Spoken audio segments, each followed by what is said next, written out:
I'm gonna do it that way. Why does it say unsupported browser on my thing? Do I need to like? Oh, yes. It says that it probably won't upload your video directly. But as long as it's working, we should be good. Well, I mean, it tells me open StreamYard app. Yeah. Do you have that? Oh, he went away. God damn it. It's okay. I have this much of this to finish. We got time. Splash pages, nothing but splash pages. Comic book splash pages. It's Tuesday night. Oh, I was working on one from Phantom of the Opera the other night. That was fun. That might turn into a thing. Like a splash pages intro? Yeah. Dun, welcome to Splash Pages. My name is Leo. You know, exactly. Yeah. For those of you that are tuning in, we are going to be pushing us live. Well, we're live already, but live. Oh, I didn't even know we were live. We're live. How did you not know? Did you think the red live button was part of Pete's thing? I thought, yeah. Okay, that's one. I didn't know it either. I'm sorry. That's 5 points from Gryffindor for both of you. I was looking down. I'm a Slytherin, excuse you. I wasn't actually looking at the screen. I was trying to think up lyrics for the splash pages. It's not smash pages. That's who we are. I've always wanted to do that at a con. Be Bill Murray, lounge singer. just because, I always thought that was one of his funnier skits. Him singing the theme to Jaws, but Star Wars was always my favorite. Like, Star Wars, nothing but Star Wars. I don't know. You guys know this about me. I always like to do the funny. Leo, you're gonna edit all this out, right? Oh, hell yeah, no. absolutely. Oh, hell no. Oh God, wow. Oh, thank God. I asked that question before I said something really incriminating. I thought we were going with the other picture for the Leo always has a backup. The man's a backup. There we go. Yeah. Oh, we're doing both. Oh, look at that. We're pretty good. Look at that. Yes. It's like we're a professional outfit or something. Hey, Leo. Hey, Leo, that's great. You know what you could also do that could professionally outfit my attention? Why don't you actually use a bio instead of ChatGPTing your bios? Because if I think to read one more, I'm gonna explode. In which bio? Every bio. I'm like, he GBT'd this, didn't he? And I'm just like, son of a bitch. You just gotta beef it up. I know that, but it's every time I'm like, can you check splash pages? No, I like what you did, Jar. Not the splash page is. It's not Friday. Oh, hey, look, Dennis is here. Hey, Dennis. He's just enjoying the malarkey. Yeah. Okay, so what we'll do is I will start the show. Let me find the right button for the intro. And yeah, we'll just Keith should be popping back on shortly. So yeah, eventually. Yeah. Dun-dun.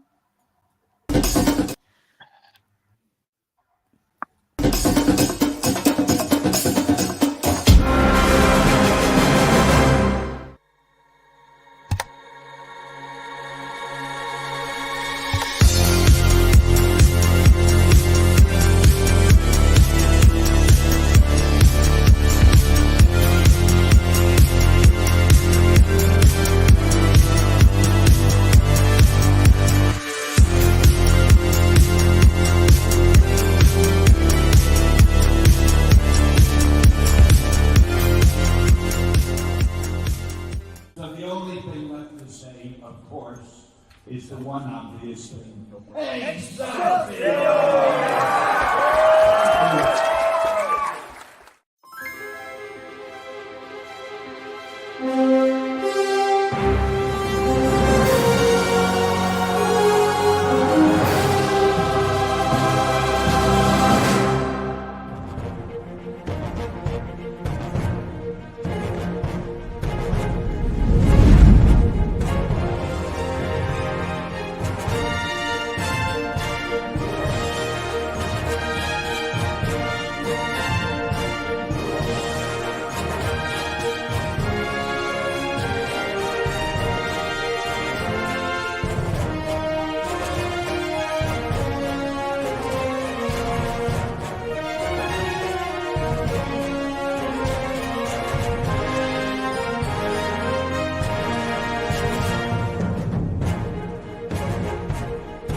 Hey, welcome to Splash Pages. My name is Leo. I'm the monkey behind the keyboard here.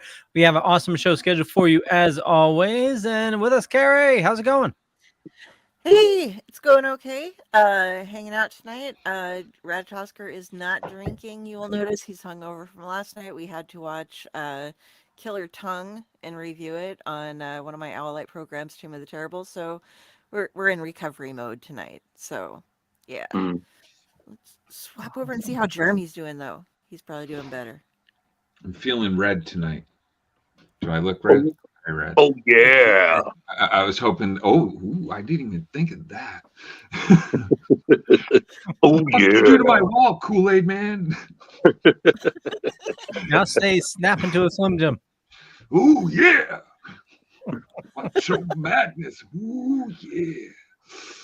So yeah, it's Splash Pages Tuesday night at 8:00. We've already run for 7 minutes now, and no, we did not get ghosted. It seemed that our was a little technical difficulty in the beginning. Yep. So hopefully everything's okay now, and over to you, Drew. Oh yeah. We got you for 2 hours. 2 hours of pain. I'm good. I'm sorry. You can't just do Macho Man and not have Bonesaw from the Spider-Man doing well. Bonesaw is ready. I'm good. I'm good. I'm fine. Yes. So we're here. It's Tuesday. You had nothing better to do. So thank you for deciding this over watching the same show 400 times. Love you, Brooklyn Nine-Nine. And we have a great guest. Once we get technical difficulties, we're going to have a great time with him. But back to everybody all at once. Well, no, because we have Keith here. Oh, yeah, shit. Keith is here. I made it back to the show, fellas. All right. Keith Champagne, everybody. Yeah. Oh, my God. We're going to go back. Oh, my God. Yeah. Oh, thank you. That's quite a welcome back, man.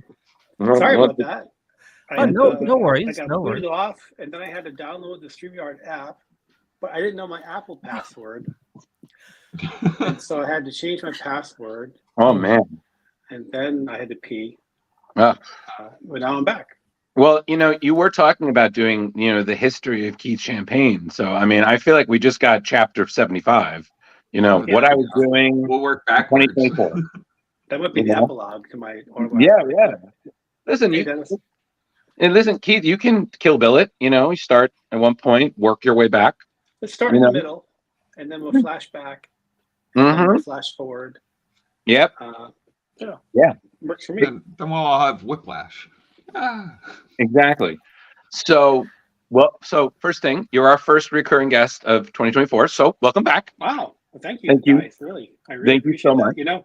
I don't like talking about myself at all. But when I have a campaign or a project running that I need to promote, I end up doing podcasts like this, obviously, to try to get the word out. And yours, last time I was on here, is maybe one of the only times I've never had to fake that I was enjoying myself. I really had a good time talking to you guys. So I'm really glad to be back. Jar, you did good, buddy. Let's get more we're gonna have to really put it in there. Now we're really gonna have to put our A games on, guys. I was not sweating at all. Wait. People, so. Hold on. Was that a reference to the Mighty getting our A game on? You like that? I was that clever. Yeah. Yeah, let's go with that. But so before we get to talking about the Mighty that you did with Peter Tomasi, Peter Schmalzberg, and Chris Samney, let's talk about the Kickstarter. Yes, let's talk some business before we get to the pleasure. So we can ease into it. We can have a little foreplay and then ease into the Kickstarter. As long as there's lube. I mean, what? So what's new with you? What's up with this Kickstarter? Well, the Kickstarter that is running right now, we have 1 week left. It's the campaign for my comic book called Daybreak with an exclamation point at the end. So it's more like Daybreak. Okay. And it's fully funded. We've Take note, crashed everybody. through 2 stretch goals. We're trying to unlock the 3rd stretch goal at 10 grand, which is unlocks a motion comic by a studio named Bewildered Biscuit Productions. Hey. And I've talked about this book so much. I'm trying to think of a different way to kind of like ease into it. Right. And I think the best way to do it is to say, like, we're going to talk about The Mighty tonight, from what I understand, and some other projects that I've done. Like Daybreak is the project I'm most proud of in my 30-year career in the comic book industry. Nice. I think that I've never worked harder on a book, and so many different aspects of a book, from the writing to the lettering. I've ghosted some pages of artwork in here to help out, basically, every station I've worked on this thing, including, running the Kickstarters and recruiting the cover artists and, the whole ball of wax. And it's incredibly gratifying that we've reached the 4th and final double-sized issue, and that it's funded. The whole book is going to be out there. And like, I really feel good about it. I feel like it's a special comic. And I'm so grateful that everyone's helping to make it for the past 2 years. Have you guys already celebrated, or are you waiting to celebrate till when the Kickstarter's finally finished? Oh yeah, we haven't celebrated anything yet. There's with my monkeys. luck, like several. Yeah, there's some monkeys in there because that's our trademark. Hell yeah. I think that that Leo would fit in because he's a keyboard monkey. Totally. These campaigns, there was a lot of cancels in the last week, and who knows? Like, I don't think we're going to dip below the funding goal again, but anything can happen. So no celebrating until the fat lady really sings on this thing. Oh, okay. All right. So, are you saying the artist will draw that moment? Is that how we'll know? Yes. Okay, I knew it. Okay, cool. So now until the fat lady's illustrated singing. Got it. All right. Good to know. It's good safety. The book is fully completed, though, right? At this point, you're just waiting. Actually, this is the one time that the book is not fully completed. We're still putting the finishing touches on some of the coloring and some of the dialogue. But I mean, it's 98% done, and it'll be done by the time the campaign is over. So I don't like to work that way. I like to have everything done before the campaign. But this one, because it's double sized, and both of our schedules are crazy with actual paying work, that it's been pushed out a little bit further. How do you feel about the ending? Do you feel like this is where I wanted it to go, and this is magic right here, or do you have any parts where you're like, damn, I wish I could go back on issue 1 and tweak this a little bit, or anything? Well, I always feel that way. Oh yeah. Yeah, and I'm sure when we do the trade, I'll go back in and remaster some stuff. In terms of dialogue. But I feel good about the ending. I feel like it's very true to the main character, Daybreak, and it's also true to her archvillain, Doc Matter. I think it's the ending that it's going to maybe make some people that care about the characters messed up a little bit, for sure. But it's kind of the only ending that could happen in this book, I think. Because anything else, I think, would feel not true to the to the journey that we've been on. Okay. Well, don't worry, Keith, because 100% after we're done, I'm sure Carrie is going to invest, because that's her play. And it's just, that looks like something funded. I'm going to contribute. So,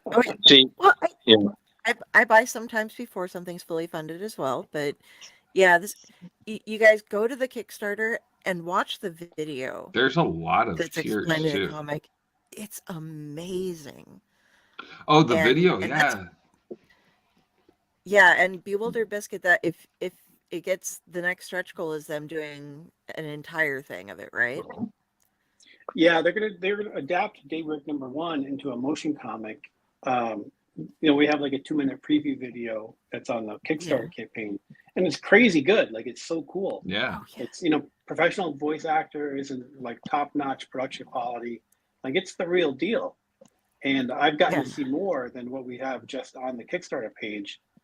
And these guys don't fuck around. Like, they're getting it done. So, I mean, I'm really excited. If we can unlock that and get it to backers, I'm really excited to be able to kind of check out the full thing. Yeah. So join me in funding this after the show so that we can see that, because Or those during guys the show, are like fabulous. Yeah, exactly. Both. Listen, it'd be Carrie. kind of cool to watch the ticker go up as we're talking. Yeah, Carrie. This is a Road to El Dorado situation. Both. Both of Yes, them. El Dorado. Okay. You know, but so Keith, you said that this is by far one of the most favorite things you've done, but that's because of that. There's that strive for excellence, that desire for, ideal perfection. So in your mind, when you're doing that, what are the absolute essentials? As in, if these aren't met, it's not ready. For as in story wise. Well, I mean, I'm not quite sure how to answer that, but I think in terms of how I feel about the project, whether people like it or love it or dislike it or hate it, and we've been lucky. I've yet to have one person say, you know what, this book didn't really click for me. Everyone, if it was on Rotten Tomatoes, it would be like 100% on the tomato meter. Luckily Nice. so far. But it's exactly what I want the comic book to be. So whether it's good or bad, it's how I wanted my comic to come out, and no one meddled with it. I had no editors sticking their fingers in the pie saying Superman can't do this or Batman doesn't talk like that or blah blah blah blah. So it's just 100% pure what I think makes a good comic, and and so that's why I'm another reason I'm so proud of it. Awesome. Did anybody ever give you any shit for being a female lead? Anybody being like, hey, why is it a female lead? How do you speak with the woman's voice? The way you phrase that's great. Yeah. Squeakily. No, I've never gotten. I mean, isn't that what writing is? Is trying to. Well, but in this day and age, there's so many people that have these soapboxes that get up and they're just like, why is this happening? You can't speak for me. Yeah, no, that happens all the time. I had a project that I tried to pitch several years ago called Butterfly Samurai, and I was told because I'm not a Japanese female girl, like that, there's no way I could ever write that project. So I get it. Like people have strong feelings about confusing. that stuff. I don't understand it, but like in my imagination, a writer's imagination, aren't you whatever you want to be? I feel the same about actors. Like they should be able to, if you don't have Down syndrome, you should be able to portray somebody with Down syndrome. Or if you're not deaf, you can still act like someone who's deaf. It's like the job, right? Right. So, that's what I thought. But there's always blowback. But yeah, no, I think I've never gotten any crap about writing a female character, and half the books that we've done have had female leads through my company, monkeys and female main characters, and I find them more interesting to write. Like I feel like we've all seen, 100 million, male superheroes running around. And we're kind of in a different time and place in the world right now. Like, why can't I like to write female characters, and I like to write villain books, and so I think that's a lot of unexplored territory there. As a female villain, Keith, you can speak for me. What you got your female speaking card. Thank you, I appreciate it. But I'm not trying to speak for anybody. I'm just trying to speak for my character, and no one knows the character better than I do. Maybe you guys do. I don't know. I'm not that smart, but no, we're okay. Carrie, I'm also not a Ghostbuster, and I'm not a Kryptonian, and I'm not a Green Lantern, but I managed to write those guys just fine too. So yes, you did. Yes, you did. Glad to hear it. I'm trying to think. I had something and it's gone. Carrie, did you have something? While you think, you mentioned, with this project that you mentioned something that seems to be a very prolific problem with the suits sticking their nose into things, and, requiring certain changes. And you had that freedom with this book. have you heard a lot of stories about like we hear some horror stories every now and then about like that happening? Like we're hearing more about like Spider-Man going through the same thing right now. Is this as I don't know the correct word here, but as widespread as we think it is, or is it just these small instances that happen? Yeah, I think it depends on, you know, I think it is prevalent, first of all. I also think it depends on the stature of the talent, and an A-list talent is going to have more leverage to push back on dumb notes from an editor than someone else might. And but yeah, I've heard you know tons of stories. I've lived through tons of stories, and a big reason why we do these books through Kickstarter now is because of the lack of aggravation, and also the realization that I was never going to kind of create the career that I want working for the big two as a writer. Like I just wasn't going to get there. And so it was time at this point in my career to just kind of forge out and do my own thing and try to do the books my own way, like pure unfiltered. If they're garbage, they're garbage, but at least they're my garbage. They're not, my idea filtered through Eddie Berganza's bullshit and then, published, which makes me look bad because it's got my name on the book. Right. Right. Well, I think that's the kind of thing I'm noticing with a lot of people we talk to who've worked for the big two, kind of going the more creative route. Is it's almost like working for Marvel and DC was this American dream of comic book fans that kind of has popped, and it's people are seeing the realistic, it's great, don't get me wrong, that you have books attached to your name and you're at a con, people sign and people tell you that they're fans of your work and said such. But like you said, it's you don't like whatever you do with the character, there's always a chance that it's going to get undone. Someone could just be like, that was great work, I'm going to tell my story and just completely ignore everything you've done. But we've seen the rise of a lot of creators who used to work with the like DC or Marvel. They're doing their own thing. We've seen two of your collaborators, Peter Tomasi and Peter Snyderberg, are now in Ghost Machine. Rob Lee as well. Rob Lee as well. Yeah, Rob Lee's the best letterer in comics. Oh, absolutely, hands down.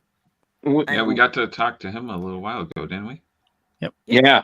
Nice night, the nicest, most jolliest Santa Claus looking man with a hat on. Let me tell you. I've been Rob for a long, long time. He's a good dude. Yeah, but that, and then was it James Tynion just announced that he's doing his own company, Tiny Onion. So I think do you feel it in some way, like the Kickstarters, these people forming their own companies, it was inevitable? Yeah, I do. I think first of all, Guy has so many thoughts on this. Let me just try to organize them for a sec. I think first of all, if you look at the comic book industry right now, creatively, to me, it seems like Marvel and DC are just flat. There's nothing really exciting going on in those companies anymore. Like everything imaginative and fun is happening in the indie market. And I think a big reason why, that's the temperature right now is because a lot of talent got really tired of working for Marvel and DC. And the industry's changed to the point where things like Kickstarter or Substack or whatever Patreon, there's a lot of different ways to support yourself financially now. You're not that dependent on the big two to make a living, whether it's just Kickstarter and conventions or, you have a good online following that you can monetize. There are more avenues to make a living doing this stuff. And so when people have that financial freedom to kind of chart their own path, it really, I think, takes the training wheels off and they can just go out and do the projects they want to do. And again, like the lack of bullshit in my life on these projects is such a breath of fresh air.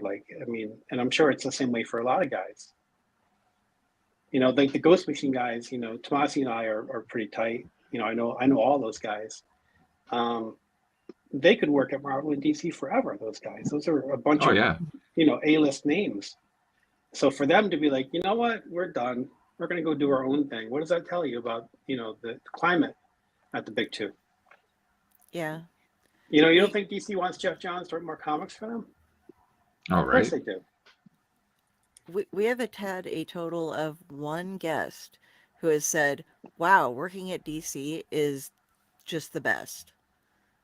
Yeah, well, Pretty I much. don't, I don't, I don't want to come across like I'm bitter, because Well, I've yeah. had a ton of great experiences at DC. I worked there for 25 years, you know, slaving away on their books, and I know a lot of great people, and they paid me, and they still pay me royalties, and I still, you know, I'm offered work from them once in a while. Right. You know, so it's not like I'm, you know, I'm not bitter or anything, but it's just the realization that it's never going to change, and it's time to just do my own thing. And I think a lot of guys are that way. Yeah. I mean, like you said, it's not a matter of biting the hands that have fed you, but at the same time realizing that there could be a different way that in the end might be more artistically satisfying. You And know, more beneficial. yeah, Yeah, and sure. also, yeah, exactly. Like you, like, and that's I think why creator-owned stuff is really more the rise, because again, you win. You know, if your character is like opted for a major motion picture or something like that, you get the benefits. It's not like, okay, I've got to get it through. I get a fraction while the other company gets the millions. You know, and Sure.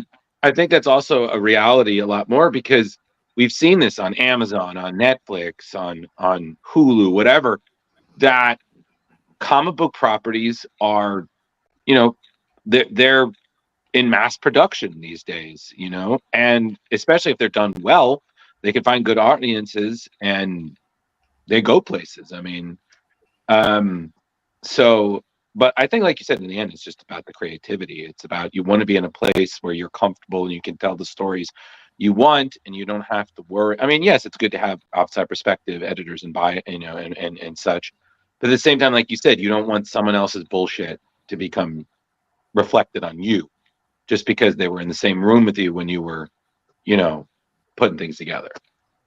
Yeah, exactly. And you make a really good point, you know, in terms of underlying rights of these projects. We own it all. I don't have to share a piece of the pie with anybody anymore. And you never know what's going to happen. I've had stuff optioned before, like The Mighty, for example, has been optioned as a movie, as a TV show. Like, it's been through the Hollywood mill for years. I forgot where I was going with that. But yeah, so that's definitely a factor, I guess, is what I'm trying to say. Yeah. You know, we make comics to make comics, but if they become something else, it's good to be able to reap the benefit of it. Absolutely. And as established of a name as you are, being able to do whatever you'd like, and like you said, still have the option to go back and write for, if DC or somebody else would like you to write for them, you can do both. You don't have to go under contract. You can, if you feel like writing Batman or something, you can do that and still have your own stuff. Yeah, no, that's the best of both worlds, I think, because, you know, both hands help each other. Like, writing for, you know, working for the big two gets my name out there to a larger audience, which might attract 2 or 3 people to these smaller projects. And, you know, the smaller projects, I don't know if they help anything else though, but, you know, it's all good.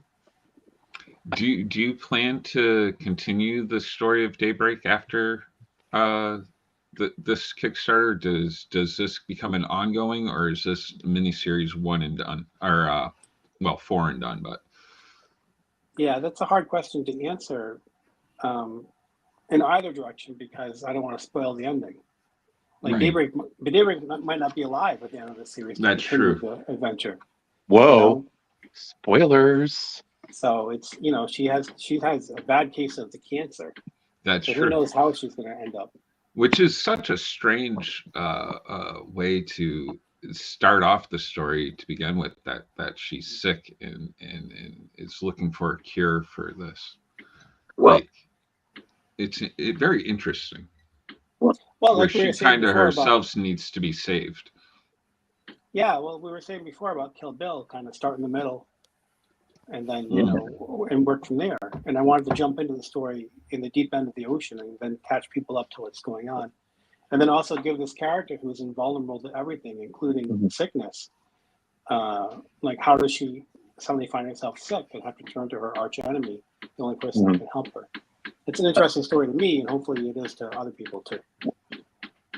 And Jar, to pick up on yours, I think it's also interesting because you think the colossal things superheroes face. I mean, they face world-ending threats all the time, and it kind of reminds me of the original Captain Marvel, Marvel, when, as we saw in Jim Starlin's storyline, when he succumbed to cancer.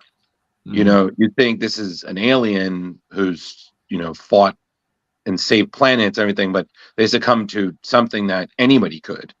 It kind of humanizes them in a way that it's really relatable. And I think again, that's a credit to the keys going, is that it's one thing that, and then on top of it, the person who can help you is a person who has absolutely no reason to want to. Yeah, exactly. So you got that nice, it's one of those like, do I want to make a deal with the devil to save my life?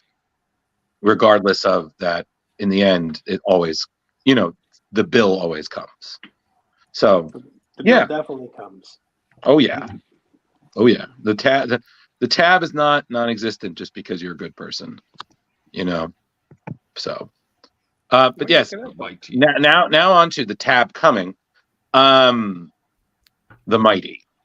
How is it writing with the collaborator? I have to ask, like, was there any like push and pull in there? Like, no, I want the story to go in this direction, or anything like that, where either of you were like, that's a little too far, or anything like that? I think that working with a collaborator can probably be aggravating. With Tomasi, we never have had a crossword between us in 30 years of knowing each other, whether it's professionally or personally. Mm-hmm. We're just very much on the same wavelength with this stuff. So there was no aggravation writing this book together. Like, we really had fun with it. Nice. The Mighty started out, we wrote it as a screenplay, shopped it around.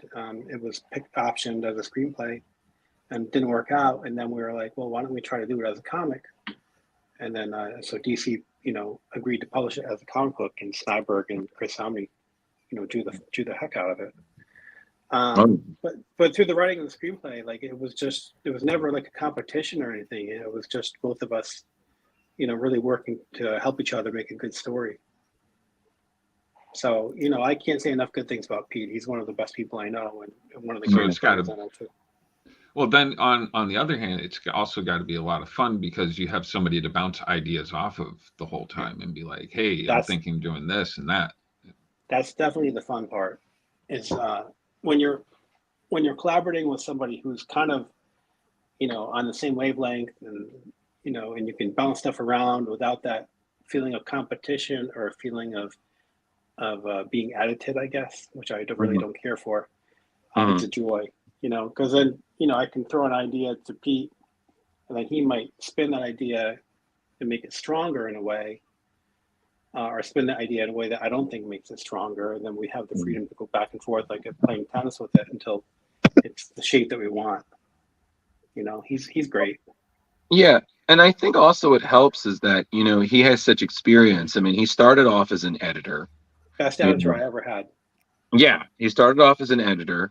And then he's been a writer all this time, and he's worked on so much. I mean, he did Green Lantern, he did Superman, he did Super Son, which is still one of my favorites of his, and then on top of it, when you meet him, he's just the jolliest, most enthusiastic guy. Like, I remember one time I was at New York Comic Con, and I had him sign all my Hitman, because he was the editor for Hitman back in the 90s. We joked because he had the same kind of cheap Nokia flip phone that I had like ages ago. And I took a photo of him there just because no one would ever believe, like, this, this world-class award-winning writer has like an outdated phone. He's like, I just use it for calls, man. It's his life. Yeah, I think he only just updated to an iPhone a couple of years ago, finally. Yeah, they go. Yeah. He's not what I would call tech savvy. No, yeah, but I remember asking about it. He's like, yeah, I'll get to it eventually. You know, he's just a great salt of the earth kind of guy.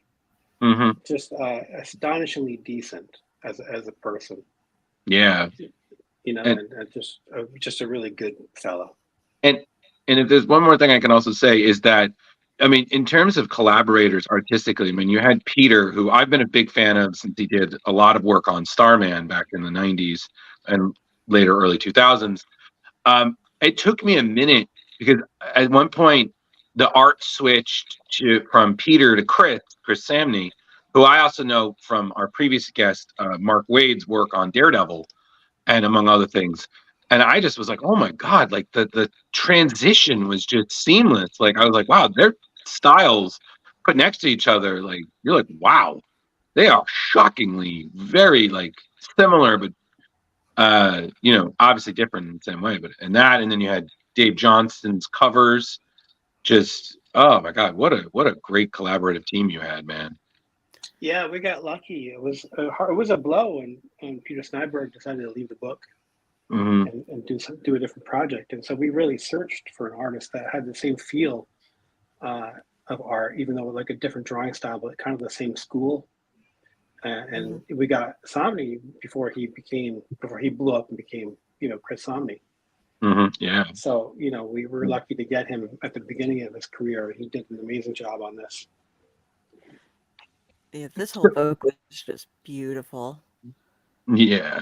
I remember you got John Kalis coloring the heck out of the thing, and Rob Lee's lettering was always perfect. Yeah. And it's funny because I remember I started reading it and I was telling Carrie about it, and she's like, how far are you? I was like, I think I'm on like issue 5 or 6. She was like, oh man, like the twist is gonna fuck you up. And I was like, oh boy, what suspense? And she was right, it totally did. But the one thing that I can ask is that this is another book. What I feel like somebody would generalize, like, oh look, it's another evil Superman mythos, and it was funny because in some ways it is, but in some ways it isn't, because it would just be so easy to lump this in with. I was like, oh, this guy would be perfect next to Red Sun Superman or Homelander or the evil soups, but it wasn't really that. I mean, he I think in some ways what you and Peter created with Omega One, I was like, no, I think this guy might be worse.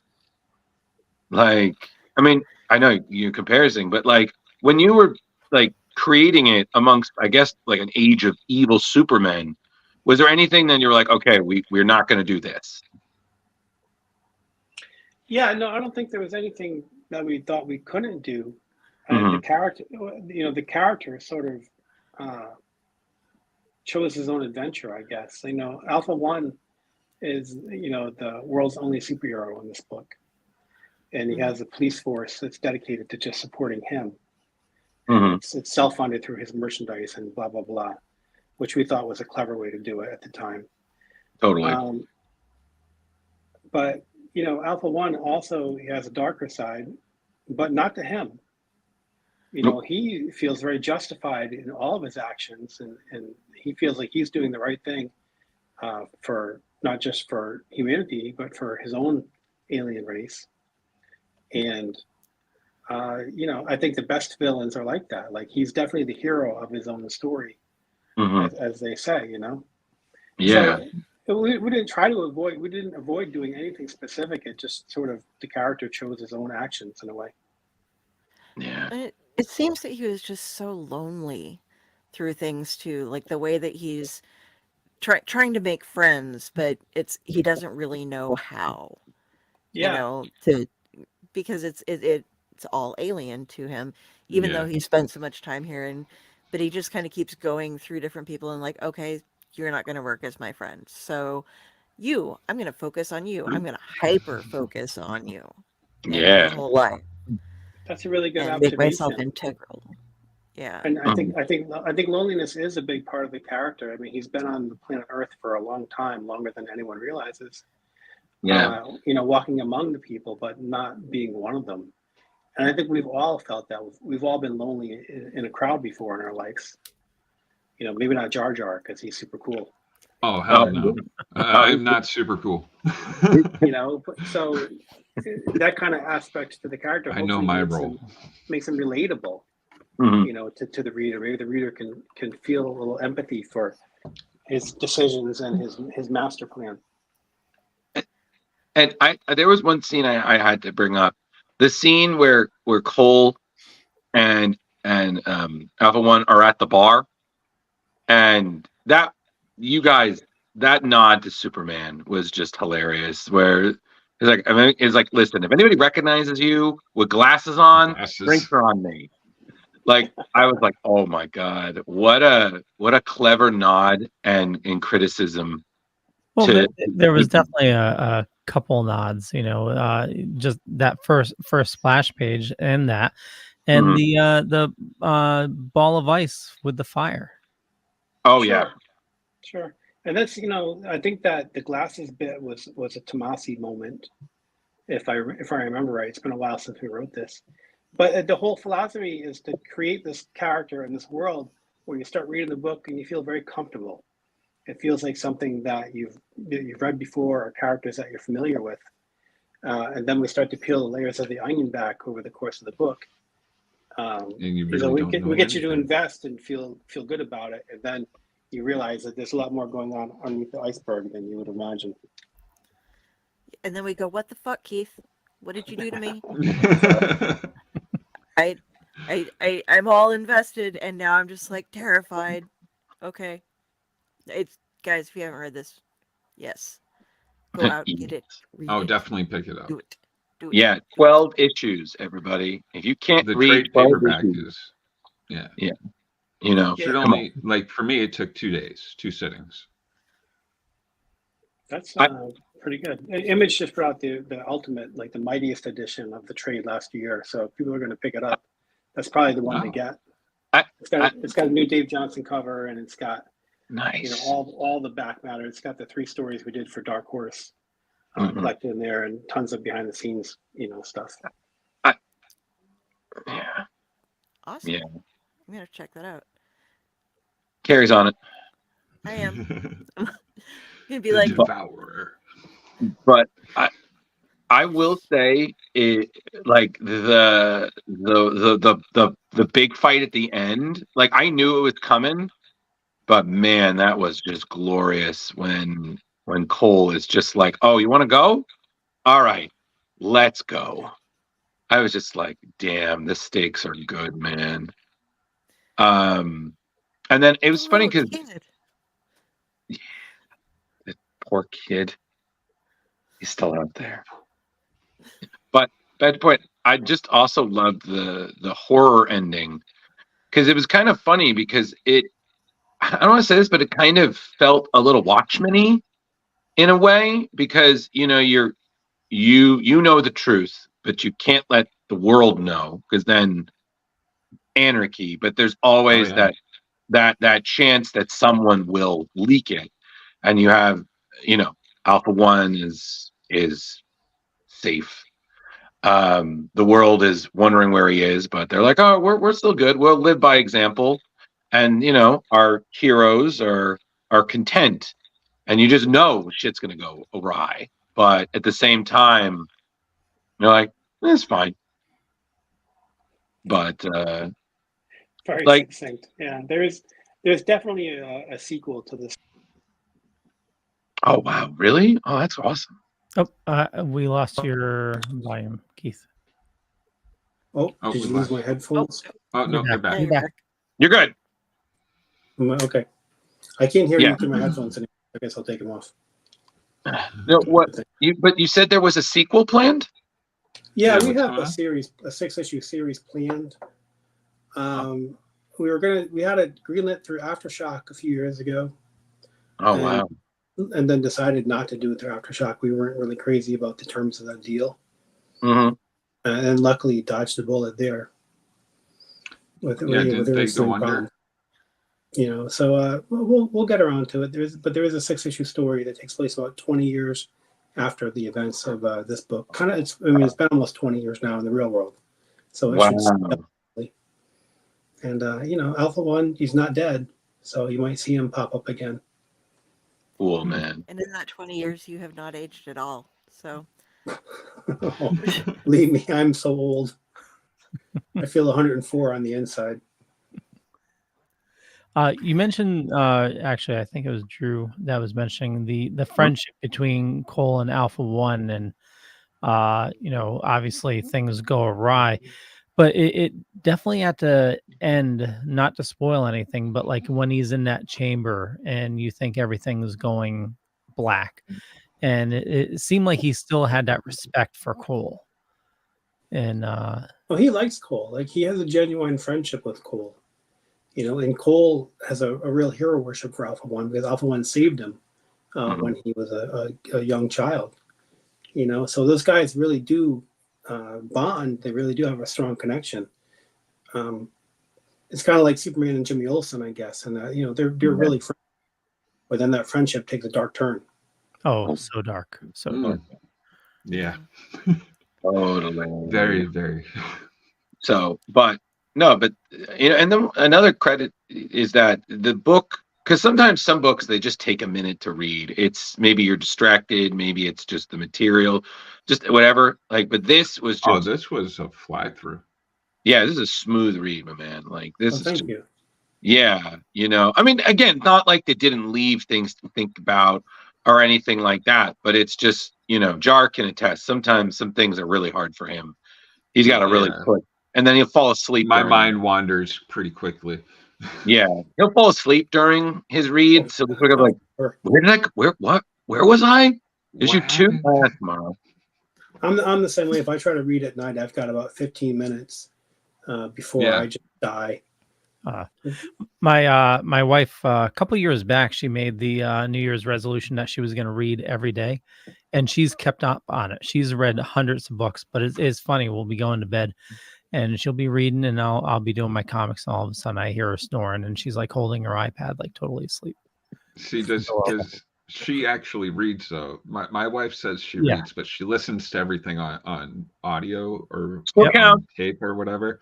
I agree. Yes. I guess it counts. I'm like, hold on, isn't that like watching TV and saying No. It counts, but only if the book is good. So that's where you get it. Because if it's like something ridiculous, like what were you listening to? 50 Shades of Grey. Get out. No. I'm listening to Heart of Darkness now. What's that? So, I'm listening to Joseph Conrad's Heart of Darkness right now for my bed. There you go. Perfect. Kenneth Branagh. Nice. That's a good narrative for that.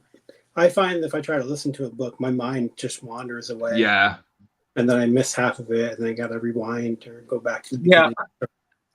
Yeah, I tried that driving while listening to an audiobook. I got like 20 minutes. I was like, nope, I cannot do this. Like maybe if it's totally like a plane or a plane, I'll listen to like a comic audiobook, like Carrie, the audiobook for Sandman, which I hear is amazing. Yeah, that's. Oh my God, it's so good. Yeah, but it's a cast that but yeah, but so Keith, so I asked, so Daybreak, right? You have to remember, right? You got to remember the exclamation point. You got to punch it. If somebody asked you like to cast it, do you actually have people in mind you think would be good characters, or is that just hey, listen, if they do a good job, I don't care? No, I definitely. There's an actress, Andy Allo, and she's in a show called Upload, which is on Prime. Mm-hmm.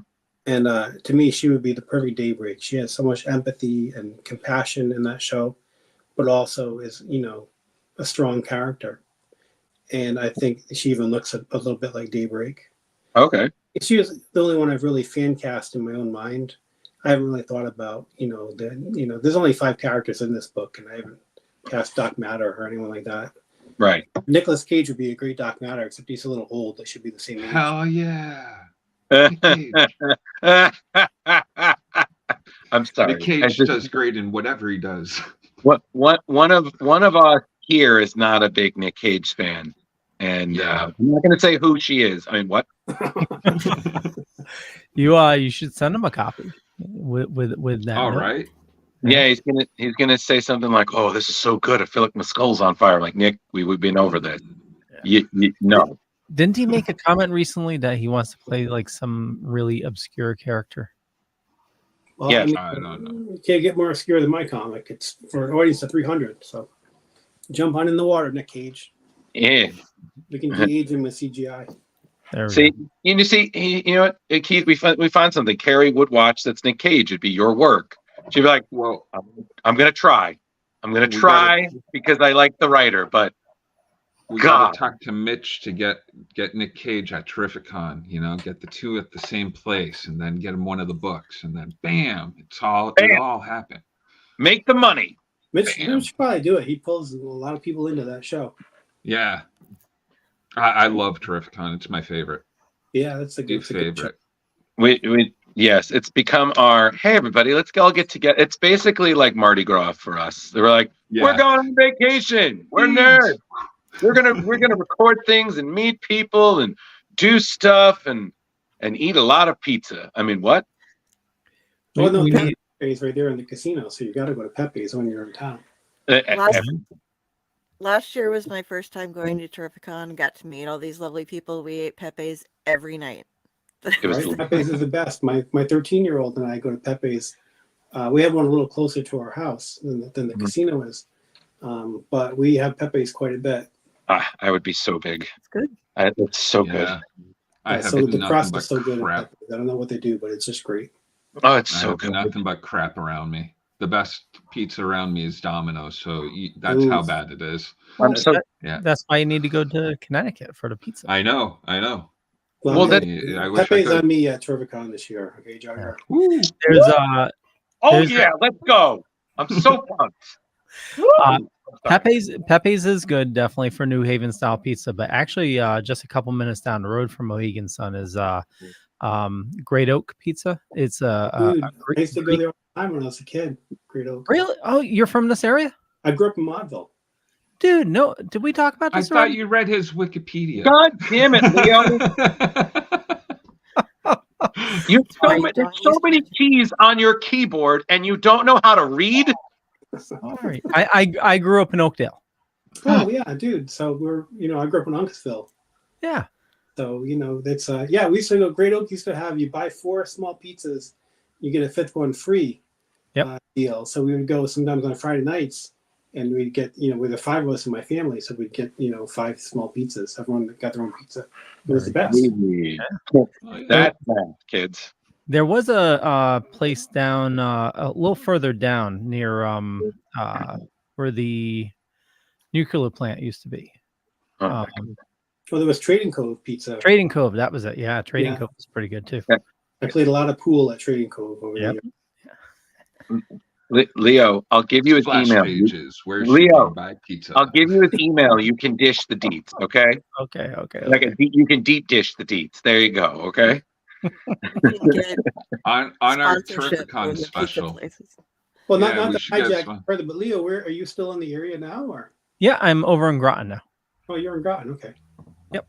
Yeah, not too far. Yeah. My mom still has the old farmhouse in Oakdale. It has a little Drew.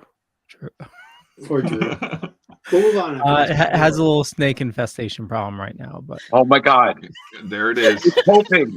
I hope, Leo, you're giving me such Indiana Jones anxiety.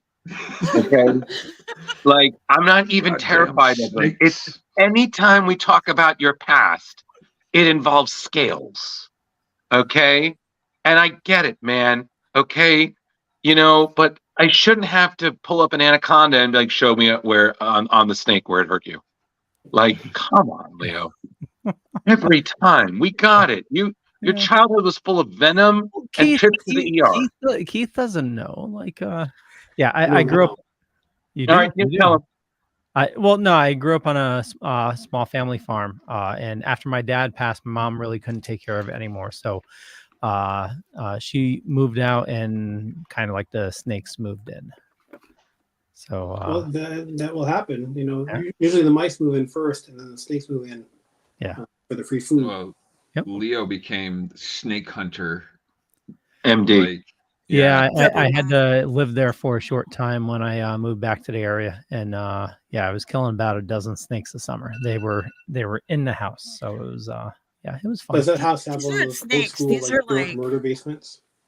No basement. No. No basement. Okay. No basement. No. No, it was a snake haven. It's like, you know that scene in Raiders where Yeah. they just have all the snakes? That was his basement. Wow. Yeah. I have pictures Okay. of them. That's Okay. cool. And Leo, I'm sorry, with all due respect to your dearly departed father, I'm still processing that bullshit with the well. Okay? Because that was still the dumbest thing I've ever heard. I Okay. missed the well. No What idea what you're happened with talking the about. Okay. So Leo, I'll tell The well or the the gasoline thing. oh, so we No. I got it. okay. I got this one. Okay. So Leo's father, God rest him, had this marvelous idea because you have a well that's just full of fucking. It wasn't a well. He found Okay, Leo, a den. All right, fine. He found a den, and his idea of dealing with the den is to fill it with gasoline, and then you drop a match down there. And I just say that is the dumbest thing, because what's more dangerous than a snake? It's a Ghost Rider snake, a snake on fucking fire. And not only that, you've got an entire hovel full of fiery snake demons.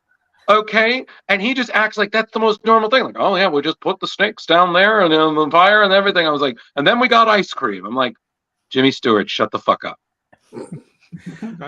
He found a nest Why? of copperheads. So flaming venomous snakes. It seems like an efficient way to get rid of them. Oh, totally. Don't encourage him, Keith. Okay. Uh, I pray that you don't have any problems with your new place, okay? Because I swear to God, if you find one, I'm like, okay, this is clearly a vendetta.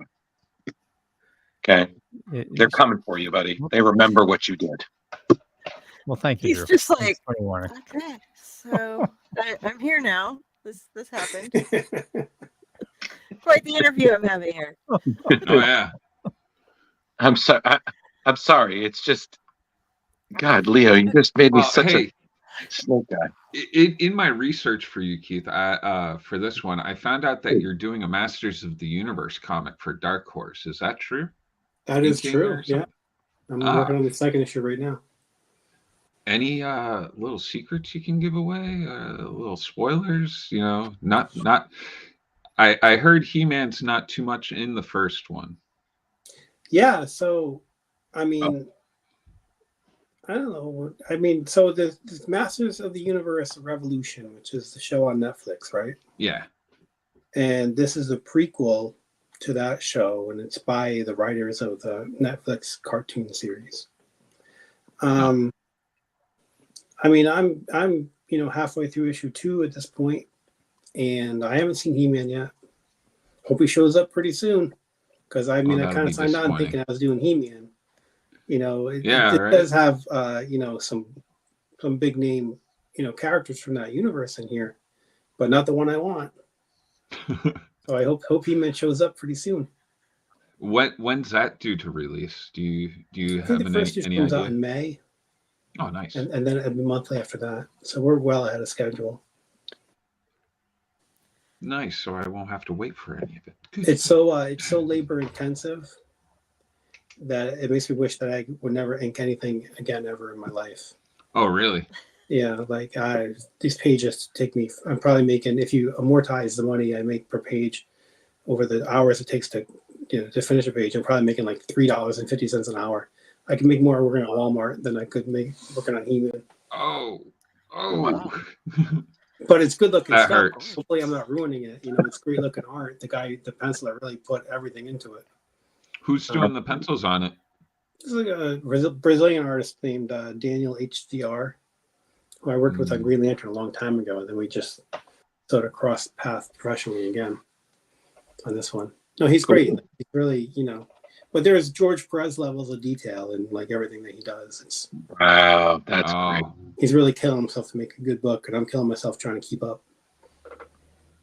Well, Jeremy's hooked. Yep. Masters Universe this May, folks. Hey. So, oh. Leo, go.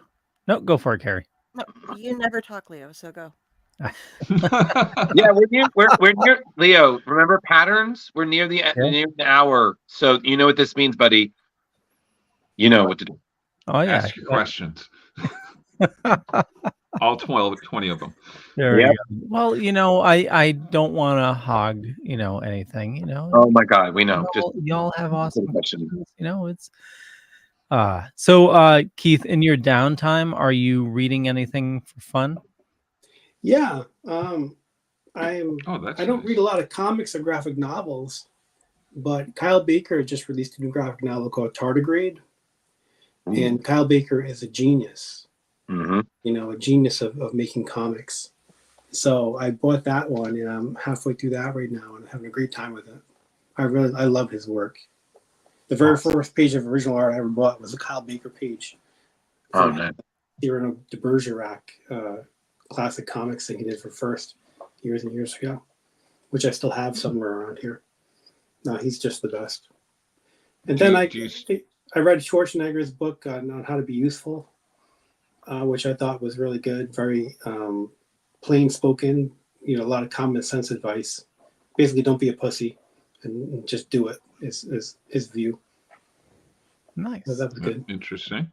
And then for shows, I just finished up my friend / color artist, Rich Stanke, recommended I watch Love on the Spectrum. Fantastic stuff! I fell in love with that. I mean, if you watch that show and you don't fall in love with those quirky, like brilliant kids that they're following, then you have no soul. Like that's for real. What a sweet show that is. And where is that streaming? That's on Netflix. Okay. That is a fantastic show. They have an Australian version too. I just found that out. I'm going to watch the Australian one next. It's worth it. Yeah. Now I follow half those kids on Instagram. I like added them to my Instagram today. And no kidding. It's great. Like, how do you not love these kids?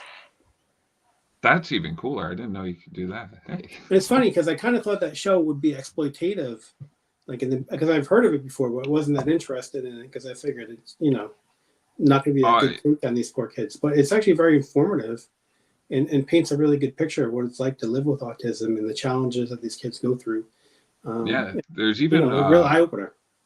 Like a 50-year-old guy on one of them that he's in that show, and like it really has like good insights into like their ability to like take in what's going on around them, as well as like be in their little shells. Like it's people watching at its best. I have to say, it's like really, really insightful stuff. Yeah, absolutely. Hopefully it doesn't make me sound like a creep. No, not at all. Sitting there like, oh no. Not at all. How about you guys? You watching anything good? I'm just reading. I finally saw -1 for Godzilla. Oh, that was great. When I finished it, that was fantastic. That was what a great way to celebrate Valentine's Day. Just me and my lady just watching kaiju godliness. That's so interesting that she'll watch that with you. Oh yeah, listen, if Godzilla's on, it must mean I'm the only person in the house. Oh, come on. Jar, I would watch Godzilla with you, buddy. I get the oldest kid to watch it with me, but everybody else is like gone. And you know what, Jar? I would even sit down and we would watch the 1999 Godzilla. There you go. Ooh. That's real friendship there. Jason Roderick? Yeah. Wow. Yeah. I know. I just watched a Beekeeper recently. That was pretty good. That's a Jason Statham one, right? Yep. How was that? Another comic guy I work with a lot, Neil Edwards, he messaged me and he was like, you got to go see The Beekeeper. And he was like, it's so bad that it becomes the greatest movie that you've ever seen by the end of it. So is that true or false? It's a little cheesy, but it's yeah. I really enjoyed it at the end. It was trying to be like a John Wickish movie, but just turned into another Jason Statham revenge type flick that was just yeah. I absolutely loved it. The Transporter 6. Yeah. More I just finished the last season of Rick and Morty, so I'm not watching much. I thought they jumped the shark, Rick and Morty. Oh, definitely. Yeah, like I still watch. I still watch it too, but it's lost that sort of. Yeah, the edginess of the first like 4 or 5 seasons. I would say like the first 3-4 seasons. Yeah. Was just, it's still so good. Oh, I started watching Avatar, getting ready for the new show. Oh, nice. Oh, yeah. Looks good. I never watched the original cartoon, so I figured Really?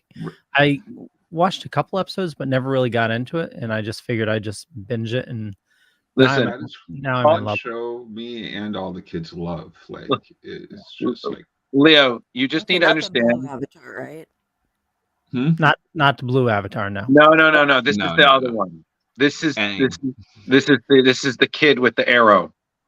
Okay. Not Green Arrow. I'm talking about arrow, like actual pointing down. No. Yeah. This is the but Carrie, but this is not the M Night one.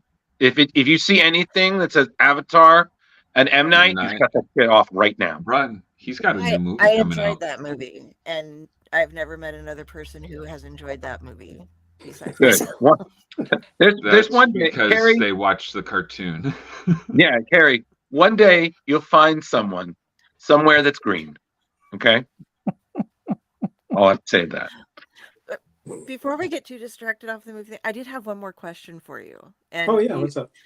What we've mentioned Rob Lee a couple of times, but you both went to the Kubert School, and he also was an instructor there.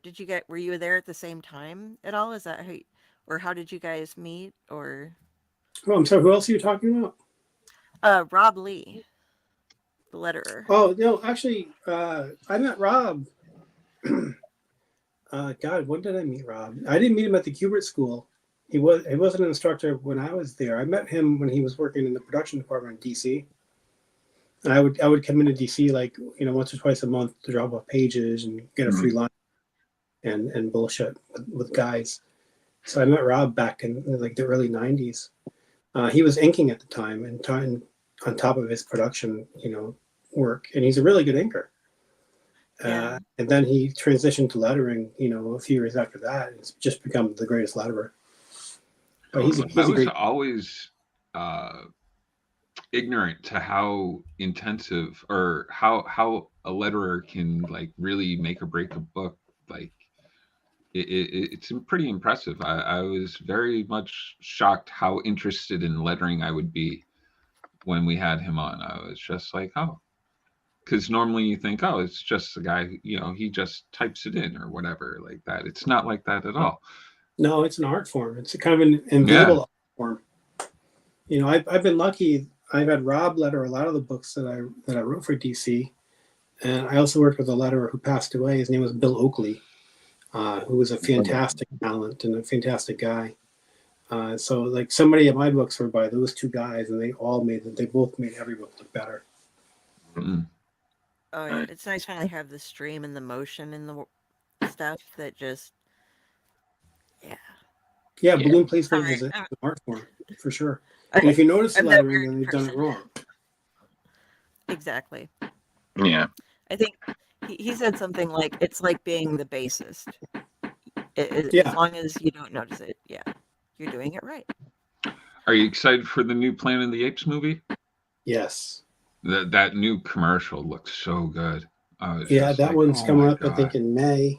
I love all those movies. I love the original ape movies too. I love apes and comic book apes and movie apes and all kinds of apes. So bring it all. Just smother me with apes. What do you think of the new Godzilla trailers? There's a No, he's talking about the Kong Godzilla. Oh, Kong. Yeah, I'll go see it. I don't love the legendary stuff that they do. But it's kind of weird. Well, the latest trailer, they're going into the center of the Earth or whatever, and there's Hollow like Earth. there's a population of like Kong apes, like a huge population of them. And Well, that definitely gets my nipples to pop right there. yeah, No, and then at one point it's like they give Kong a glove and it's golden, and there's no way in hell any comic book nerd is not just thinking, man, can you imagine King Kong with an infinity gauntlet? He would fuck up Godzilla. And you're just like, the fuck, man. What? What are you saying? Hey, put that down. Last time we had to deal with an entire squadron of Ratoskers, so we're not dealing with that. Did you watch that Monarch show on Apple TV? oh yeah, that was great. That was pretty well done. You know, kind of a slow burn, but Kong shows up at the end of that thing too. Yeah, I was just, and it's funny. I've been a Godzilla fan for like pretty much most of my life, but I will give credit. I have a better appreciation for King Kong, and it's not as much the legendary films. I mean, they helped, like Skull Island, definitely, but Peter Jackson's King Kong, it was long, and I did not need the nightmare fuel of giant insects, but it really did make you appreciate King Kong. was that King Kong or was that Mighty Joe Young? Okay, first things first. The fact that you remember that is a reason why I'm telling you to get out. Get out. Go home. Okay. Second thing, it was King Kong, Peter Jackson, and I know this because I've been terrified of spiders with pincers ever goddamn since that giant insect fight scene. Okay. So, yeah. You're very sensitive, Drew. I know. Yes. I know. This is what happens when I don't sleep. Yeah, and I sense I have a habit of like setting him off too. So He does. Yeah, He it's does. sexual chemistry, I would say, between you guys. It's sizzling. We had to get this made Yeah. for whatever Drew's missing. I need one of those. Oh my god. Okay, well, I'll try to bring you one at Terrificon if I can get one. Oh, you're Oh, definitely- what was it? No, it's funny because I remember what was it? Was it Friday of Terrificon? It was me and him moving stuff in, and I swear to God, it was some Laurel and Hardy level hilarity. Or it was actually no, Jeremy, that you'd appreciate this. It was like that cop and that show Bonkers.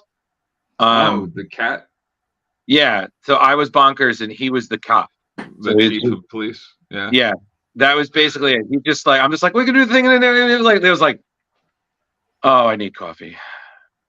Yeah, I've worked with Leo setting up. Leo is very straight. He's a very straight person. Just bam, this is what we need to get done. Let's get it done. Blah blah blah. We'll fuck around later. Yeah, basically. That's not a bad thing. No, it's not. I was the asshole at the end of it all who waited until everything was loaded and then said, "You know what I just realized?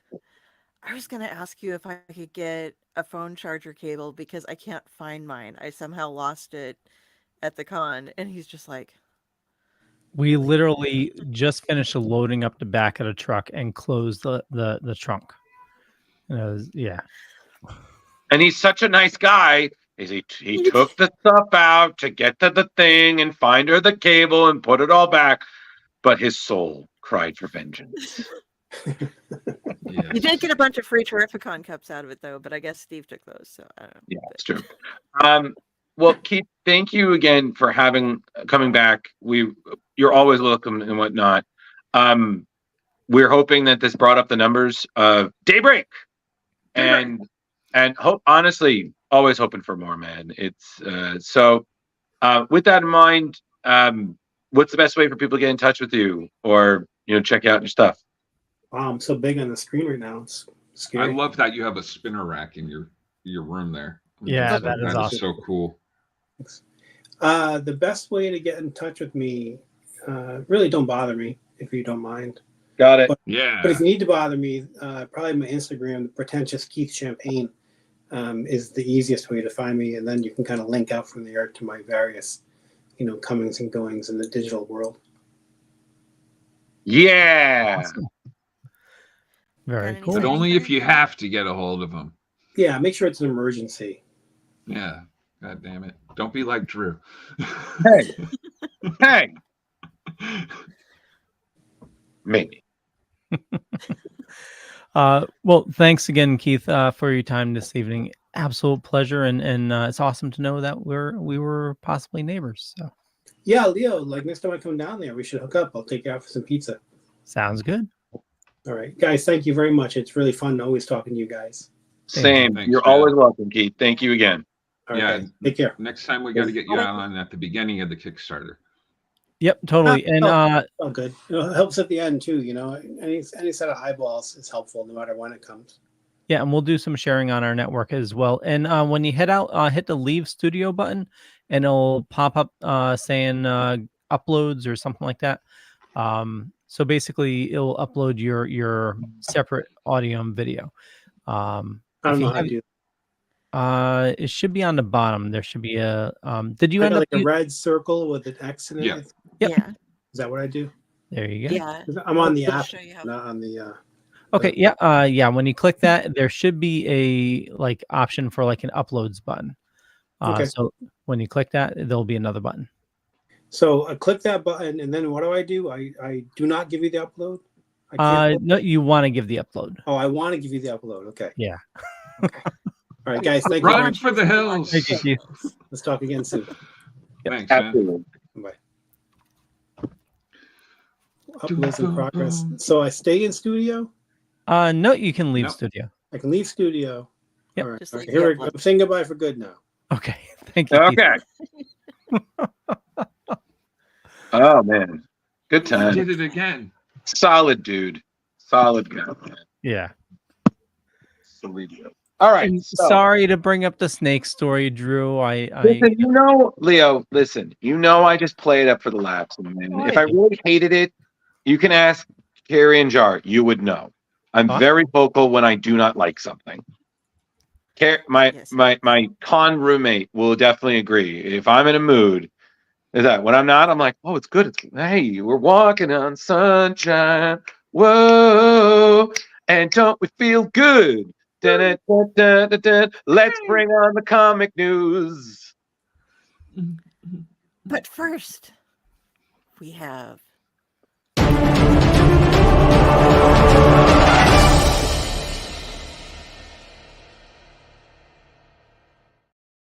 You scared me with that one. I know. Well, he actually got startled. Look at him. He's shook. Okay, I'm trying to bring up the document here. Naked and afraid. Title of your sex tape? Okay. Where the hell is it? Hold on. That was the review of my sex tape. I thought the review was 3 thumbs up. All Hey. holes filled. Hey, get out. Oh my god. Okay. Oh, look at that. Leo, I just want to say for the record that this is by far the one variant recently that I would actually go and buy because I'm a huge Gorillas fan. So that's all I'm saying. Okay. So yeah, Jamie Hewlett, the co-creative force behind Gorillaz, brings his artistic brilliance to Gotham City. He's creating a variant cover for DC's Batman series. Hewlett's signature style shines in this masterpiece, presenting a compelling argument for DC to bring him on board as a recurring variant cover artist. Should he be open for the collaboration? So the internet buzzed with excitement over his breathtaking variant cover to the soon-to-be-released Batman Gargoyle of Gotham. So that's hitting the store shelves on May 28th. It's going to be the 3rd installment of Rafael Grampa's critically celebrated series under the DC Black label. Mm-hmm. Yeah. New suit too. That Black label seems to be doing really well. Yeah, we're also getting that what is it? That first night, is it this week? I believe so. Or not Yeah. this week. So it's either this week or next week. Yeah, it's coming soon. I'm glad you fixed that for me. I kept LCS thinking it near was you. Grandpa's. So, I thought that's what he said. Grandpa's. I was like, it's Grandpa's comic. Oh, it's Paps. All right, what's next? Okay. Ooh, X-Men 97. So the X-Men took 90s by storm with their revolutionary animated series. And Jar Jar, you missed out the song, please. Banana.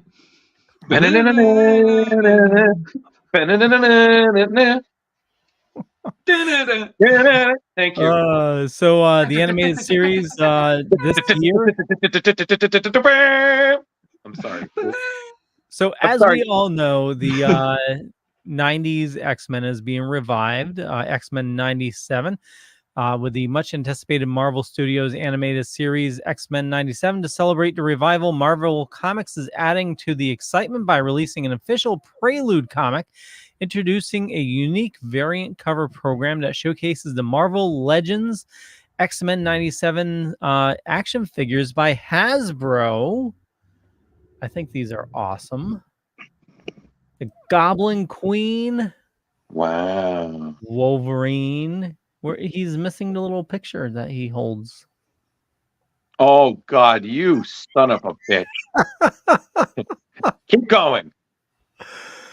We get Rogue. See, Hey, sugar.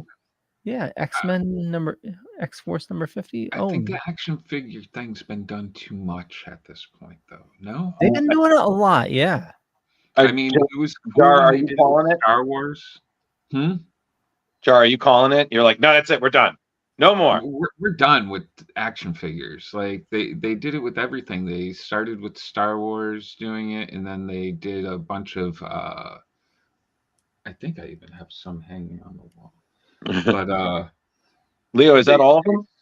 Yeah, that is all of them. Yeah, and they were still in the 90s. They didn't do X-Men 97, I guess, but like it was very 90s style.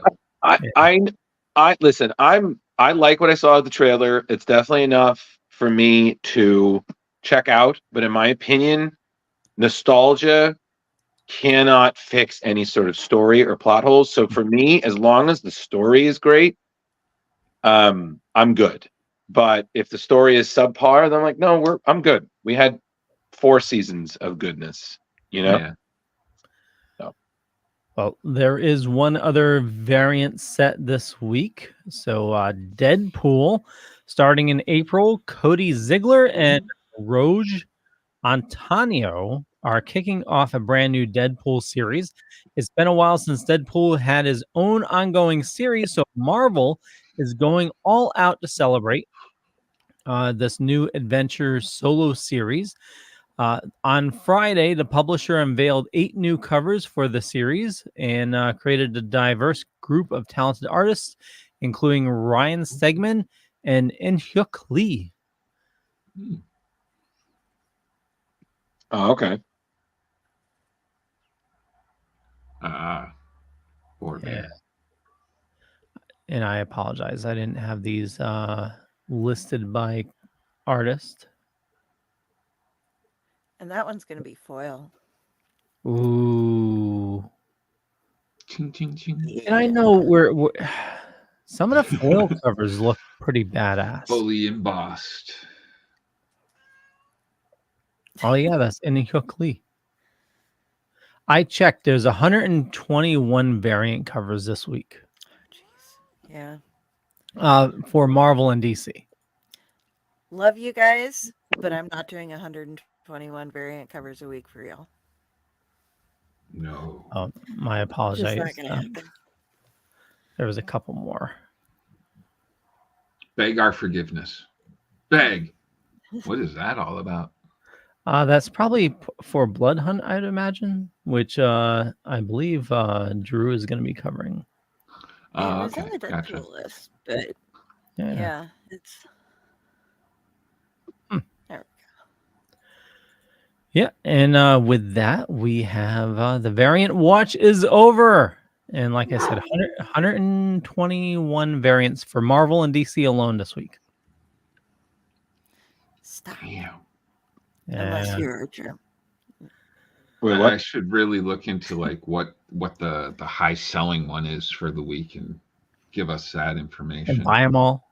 Buy them all. No, no, definitely not. I did that whole buying all the variants and reselling them gig. No joke, it's a lot of work. It's a lot of work. If you can get all those variants and then sit back at home and try to list them all for sale, if you can get them for sale, up on for sale, and no more of that. It's not worth it.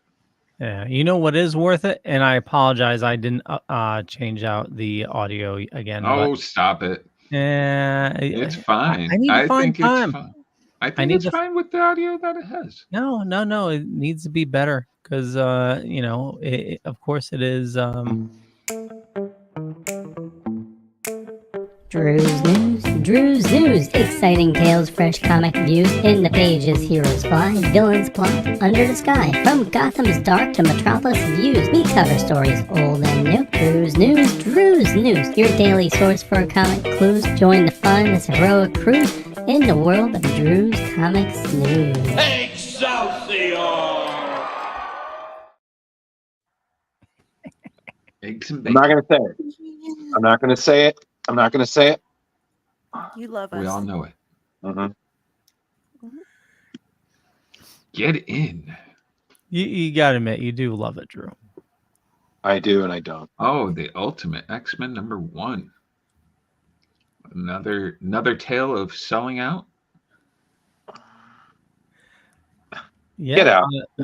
Well, fun fact, yes. So, to answer Jar's thinly veiled little reference, Jar's right. This is the third of the Ultimate titles to sell out. This one is the second one to sell out before it's even in the store. So this book by Peach Momoko, which is hitting the stands March 6th, you can get, excuse me, April 10th, you can get this variant cover, which is from R.B. Silva, who's also doing the variant for the second printing of Black Panther issue 1. Yeah, April 10th, everybody, check it out. The Ultimate stuff has been really freaking solid, and it's just nice to see how much fans are really clamoring for more of it. Although, to be quite honest, even I'm kind of perplexed at how quickly this stuff is selling out. I mean, shit, Jar, what printing are we on for Ultimate Spider-Man issue 1? I think it's gone into the 4th. Is it up to 5? Okay, I need to ask you guys something. And gal, guys and gal. Do we think it's fans buying it, or do we think it's speculators? No, it's fans. They're bought up by speculators, but fans are buying them from the speculators. So, okay. Otherwise, they wouldn't be selling out second and third prints. Okay. But it's one thing when it's the first print. The first print, you're kind of on the number one. Yeah, I'm just worried that we're entering a repeat of the 90s, though. We are totally in a repeat of the 90s. Yeah. Like it is a. We got variant covers. Now we have speculators buying comics. The one good thing is that the publishers aren't going in like just printing like it no tomorrow. Like they're making sure that each printing is selling out. Yeah. It's not like when you first got Spawn #1 back in the day, nobody knew that there was a million printings of it. Now we have the internet and tells us how many printings of each comic that are out there. Okay. Or an average. I'm shocked we didn't get a connecting cover set for Ultimate X-Men #1. It's very reminiscent of their old the original covers for the Ultimates, how they have that white bar on the side and then the picture. Yeah, the only one that's been different than that, I think, is the Black Panther one. It was very similar, but it didn't have the whole white bar. It was more just never mind. We don't have a picture, so I'm not going to talk about it. I apologize. Fine. No, I Well, brought it up and then I realized I can't show what I'm talking about. So, No worries, no worries. But you know what we can show that you can talk about, Carrie. oh, this looks awesome. Bear Pirate King Viking Queen. No, Bear Pirate Viking Queen. Yeah. I was like, hold on. It's not There's a king lot and of words queen. there. Okay, so on May 1st, Image will be releasing Bear Pirate Viking Queen, which is a limited series consisting of 3 issues written by Sean Lewis with art by Jonathan Marks Baravecchia. And this is going to be a high fantasy tale, 72 pages, all done in watercolor. It's gorgeous. There's some of right there's some of the art from it. And Lewis was inspired by From Hell and wanted to do something in as big of a scope as that project was. And so this is a story about a war between pirates, Vikings, queens, and a bear. And seeing how much bloodshed will lead to the winning of the lands. And Cy Spurrier has called it a glorious fever dream, thumbing its nose at every expectation with its languid, liquid, lethal fusion of history, hallucination, and horror. Say that So- 5 times fast. No, don't. No, yeah. So The- this spring we have Pirate Bear, and last summer we had Cocaine Bear. Yeah. So yeah. The weird thing get was this- Cocaine Bear was based on a true story. True story. loosely Really? based, I think. Yeah, very loosely based on a true I story. wonder But if this is based on a true. Was there really a Pirate Bear? probably. I don't think the bear's a pirate. There's a bear and pirates and Vikings. The bear's There's the a queen. ghostly pirate ship. There Like needs to that be thing. a Pirate Bear in the storyline. I'm telling you. Does he have to have a Sell parrot out. or anything? He ate But the not a parrot. parrot. You got to have the little like chipmunk. No, it can be a parrot, but it has to be the feathers sticking out because he ate the parrot. Ah, So he's using the parrot, like the feathers, as a pipe. the bears eat I was birds. going to bring. I have a parrot right over there, but I can't reach it, and I was gonna just like pop it up for this, but I'm sorry, guys. It's okay. can't I reach think my we've already parrot. gone off track anyways. We have, and we've lost All Drew. right. Wait, what happened? Okay. Yeah, Next I story. think I glossed over for a second. I was like, what? I think Jar Jar has something to say. Oh, do I? Yeah, What? Helverine. Oh, hell for fucking Christ. All right. I'm okay with this. Okay. All right. Marvel Comics is responding to fans' demands by resurrecting Helverine for the character's inaugural solo series. Storyline revolves around a demonic entity named Bagra Ghul, which initially brought Logan and Ghost Rider together to combat its threat before it took possession of Wolverine. Now, in present times, a new event will unleash Helverine onto the streets once again. The central question remains, is Helverine wielding his Hellfire claws for benevolent purposes or for darker, malevolent motives? I really should watch the double letterings. Additionally, the series introduced the all-new Hellfire Warriors. Don't overlook the debut of this fresh series crafted by Helverine co-creator Benjamin Piercy, known for works like Wolverine and Ghost Rider, and the talented Julius Oda, renowned for Alien and Venom. This drops May 29th, I believe it is. Yeah, don't quote me on that, but I believe it's May 29th.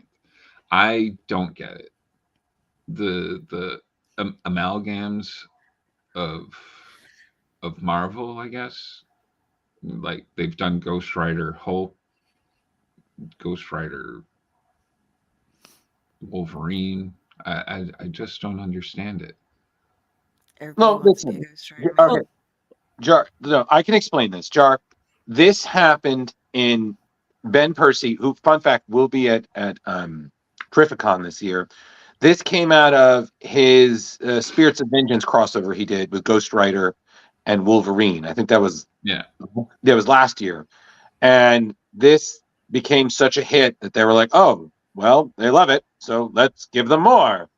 And here we are. Always know that's where it goes wrong. They're like, we want more. No, you don't. You really don't want more.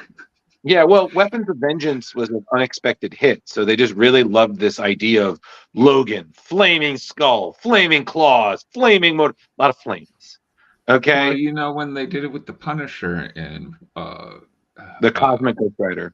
Yeah, the Cosmic Ghost Rider. Like, yep, it's crazy stuff. When they brought it back, it just didn't work. People weren't as thrilled by it. I don't know. People need to learn that their nostalgia of a character is way better than what they're going to get from their. Nobody's ever happy. Damn it! That's what I'm trying to say. You're definitely especially me. What? You're always happy. Grr. Helverine, May 29th. Check it out. Excelsior. Okay. Well, listen, still cool. We'll see. I mean, again, I didn't expect to enjoy. I do think the picture looks good. Well, that's right. That's Ryan Stegman. I mean, he knows how to make anything good. But I will say this, that I didn't expect Predator versus Wolverine to be as great as it was. So Ben Percy totally won me over on that. I know he does great work with X-Force that he's done for the last couple of years now. But I mean, listen, give it a shot. Fine, Drew. I will. Well, cool. Well, all right. So, what's next? Okay, so yeah. A little somber news here. Paul Neary, a veteran artist for both Marvel and DC, has passed away at the age of 74. So Neary was renowned for his dynamic work on Khazar the Savage, Captain America in the 80s, where he introduced pivotal characters like Red Skull's daughter, Sin, and key members of the Serpent Society. His collaboration with Alan Davis on Batman and the Outsiders and Detective Comics became legendary, leading to their celebrated work on Excalibur with Chris Claremont, which won them the 1989 Eisner Award for Best Art Team. Neary also made significant impacts as editor-in-chief of Marvel UK. He participated during the 90s comic book sales boom, overseeing the launch of titles and revamps, such as Death's Head 2. And despite the eventual closure of Marvel UK, Neary continued his craft, notably inking for Brian Hitch on the series The Authority and The Ultimates. Neary's contributions to the comic book world, from creating enduring characters to influencing the industry's direction, have left a lasting legacy. And our thoughts go out to his friends and family. See. No problem. Some beautiful stuff. Oh yeah, he was great, man. Yeah.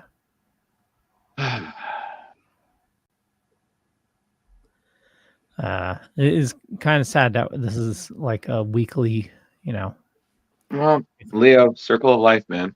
That's another reason why I always say to people, listen, if you get the chance to meet people you respect in the industry, do it, because you never know who's going to be there tomorrow. Yep, totally. Dude, fucking so many people that I've met, and then after they pass, you're just like, I'm so glad I've met them, like Kevin Conroy, and like there's so many different people. Yep, absolutely. So I think it's just, you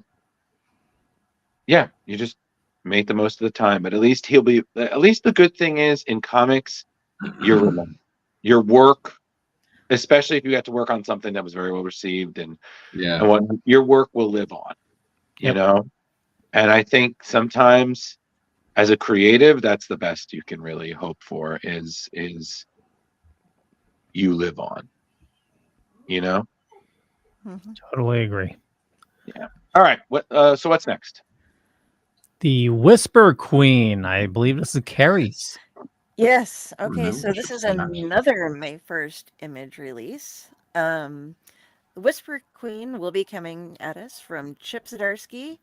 artist Chris Anka and colorist Matt Wilson, who earlier worked together on The White Trees, which was a 2-issue miniseries in their Black Sand world. They return to this land, this time following the story of Javro, an assassin who is hunting down the accomplices from the king's murder from the White Trees. In the meantime, a group of bounty hunters has been sent out by the royal guard and are being taken out by the Dark Whisper, a frightening specter of the kingdom. And one of these bounty hunters is Javro's child. This right here, following this release on May 8th, the White Trees two-issue series is going to be released in this special reprinted collection. And if you want to hop back for the covers, before that, this is, let's go to the first one, I guess, one more back. This is the cover that comes with the comic. It's the Chris Anka. And then the next one is Fiona Staples variant. And the last one is Rosemary Valero O'Connell. And I did read The White Trees, and definitely a rated R comic, by the way, guys. So do not give it to your children. There's a lot of nudity and such involved. So don't tell me what to give to my children. Well, it's got a good story as well. It's a really neat story, but just a heads up that if you're going to be reading it, I'd be shocked if I saw any of my kids reading a comic book. Damn bastards. I'm not just talking to you. I'm hoping that we have people that watch us too, but it is definitely not safe for work style comic, but it is a good story. So I'm not saying don't read it. I'm just heads up. That looks cool right there. The White Trees cover. Yeah. I'm interested really to find out who that character is. The big guy? Yeah. Black Sandtail. I'll have to visit that universe. He will be, I'm assuming, based on what happened in that and what they say is happening in this, he should be in this one as well. So the White Trees. Yeah. So May 1st, get the Whisper Queen, and the White Tree will come out on May 8th. Got a lot of Image news this month, or this week. Cool beans. And next up, I believe, is Jar Jar. I'm writing things down. Oh, yes. More Deadpool. Okay.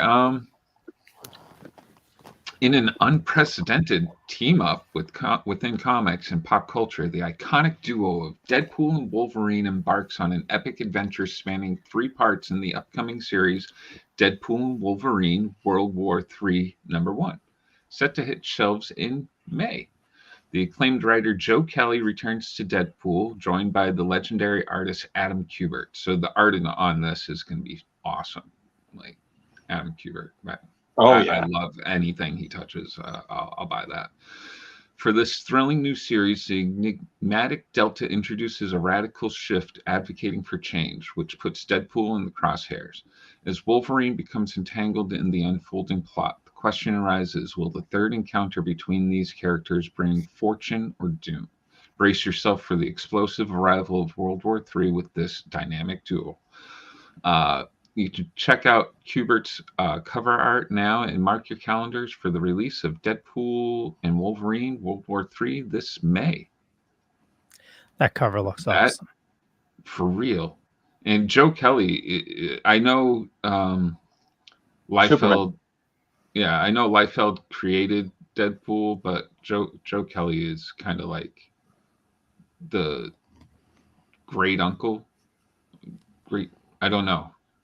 One of the big writers for Deadpool gave him the voice that we all love. Godfather? Godfather, maybe. Yeah. Well, it's the proper time for it to come out with the new movie coming out. I'm surprised that it's not really all Deadpool heavy. I'm surprised we're not getting like crazy Deadpool variants and everything with the new movie coming out, because it's actually one of the only Marvel movies I've been excited for in a while. Kind kind of shocked that Marvel's not monopolizing on it. I know they have a few covers coming out for the new series, but I would figure it would spread Marvel wide. Yeah. Deadpool takes over the Marvel universe. Yeah, I mean, it's pretty much what's going on. Deadpool kills Marvel Universe or whatever. He's Marvel Jesus. Ooh, don't say that. We'll get in trouble, Leo.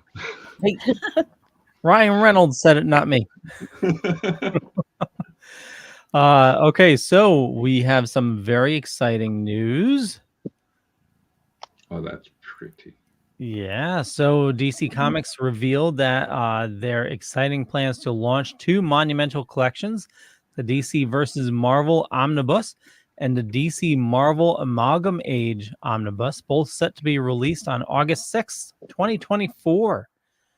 So these crossover editions are rare gems in the comic book world. And yeah, so this one is DC versus Marvel. Dive back into the legendary battles and team-ups that have defined comic book lore with the DC versus Marvel Omnibus. Monumental Collection brings together the iconic clashes of alliances between the most beloved characters of DC and Marvel.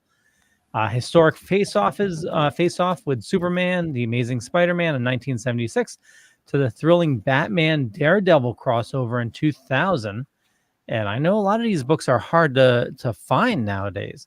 So this is going to include titles including Batman, Captain America #1, Superman versus the Amazing Spider-Man, and a bunch more with Denny O'Neil, George Perez, Chris Claremont. So yeah, this is going to be a must pick up.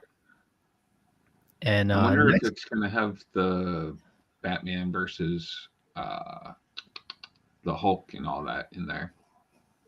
Well, since the omnibus, I would imagine it would have them all. Probably.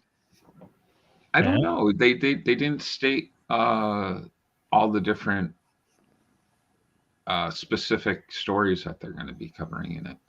I'm sad because it being an omnibus, I probably won't get it. It's out my price range. Yeah. Well, there's going to be 2 then. So the second one, DC Marvel Amalgam Age. And if you haven't read these are pretty cool. You get stories like DC versus Marvel 1 through 4. Legends of Darkclaw, which is a amalgam of Batman and Wolverine. That's an awesome story if you get a chance to read it. Iron Lantern, and plus exclusive behind-the-scenes content. And those are both coming out August 6th. And once again, does that say that it's covering all the amalgams or just certain ones? Well, let's see. It mentions Darkclaw, Superman, Captain America as Super Soldier. What about Magneto and the Magnetic Men? Yeah, this is just they don't mention everything. I apologize, but it has creators like Peter David, Mark Waid, and Ron Mars. Yeah, I saw you. Yeah. I have the amalgams pretty handy right here. So yeah, what do you got? What do you got there, Judder? Well, that's why I was like, what about Magneto and the Magnetic Men? It was just sitting there. I love the amalgams. Oh, absolutely. Listen, I hope you have some, because Mark Waid will be at Terrificon and he did some of those. So totally. I'm only missing 2 of them that I know of. I have it written down. Hold on. This is probably boring for everybody. Not at all. And for everybody watching, if you haven't read any of the amalgams, they're awesome stories. Please do it. Yeah. It is one of the best things DC and Marvel ever did that they then stopped. Yeah, I would say start with Darkclaw. Like the Batman Wolverine story is awesome. No, I would agree that Darkclaw's it's tops. Super Soldier is pretty great. That's Mark Waid. That's one of the ones I need. Man of War, Super Soldier, and Iron Lantern, and Spider-Boy team up. Before Spider-Boy became famous, there was Spider-Boy team up.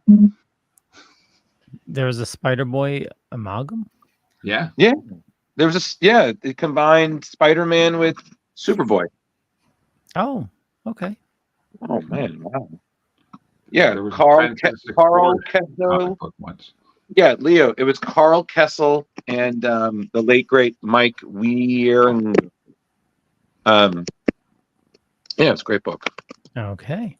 Well, we will continue on. Next is going to be Carrie. Yes. Okay, so this is going to be out also in August, only on August the 13th in bookstores and 14th in comic book shops. Some more lovely stuff from Images. This is a dark crime thriller, Houses of the Unholy, written by Ed Brubaker, with art by Sean Phillips. This book follows an FBI agent who is involved in cult crimes through the dark underground world, tracking down a killer with the aid of a woman whose past ties her to the satanic panic. It questions whether one can ever escape their past. And Brubaker has to say about it, Houses of the Unholy is something I've been describing as satanic panic noir. It's somewhere in between a creepy horror story and a fucked up noir, and directly tied to the satanic panic craze of the 80s. The book really speaks to my obsessions with cult horror and plays with the demonic tropes of classic horror from Hammer to Carpenter to Stephen King.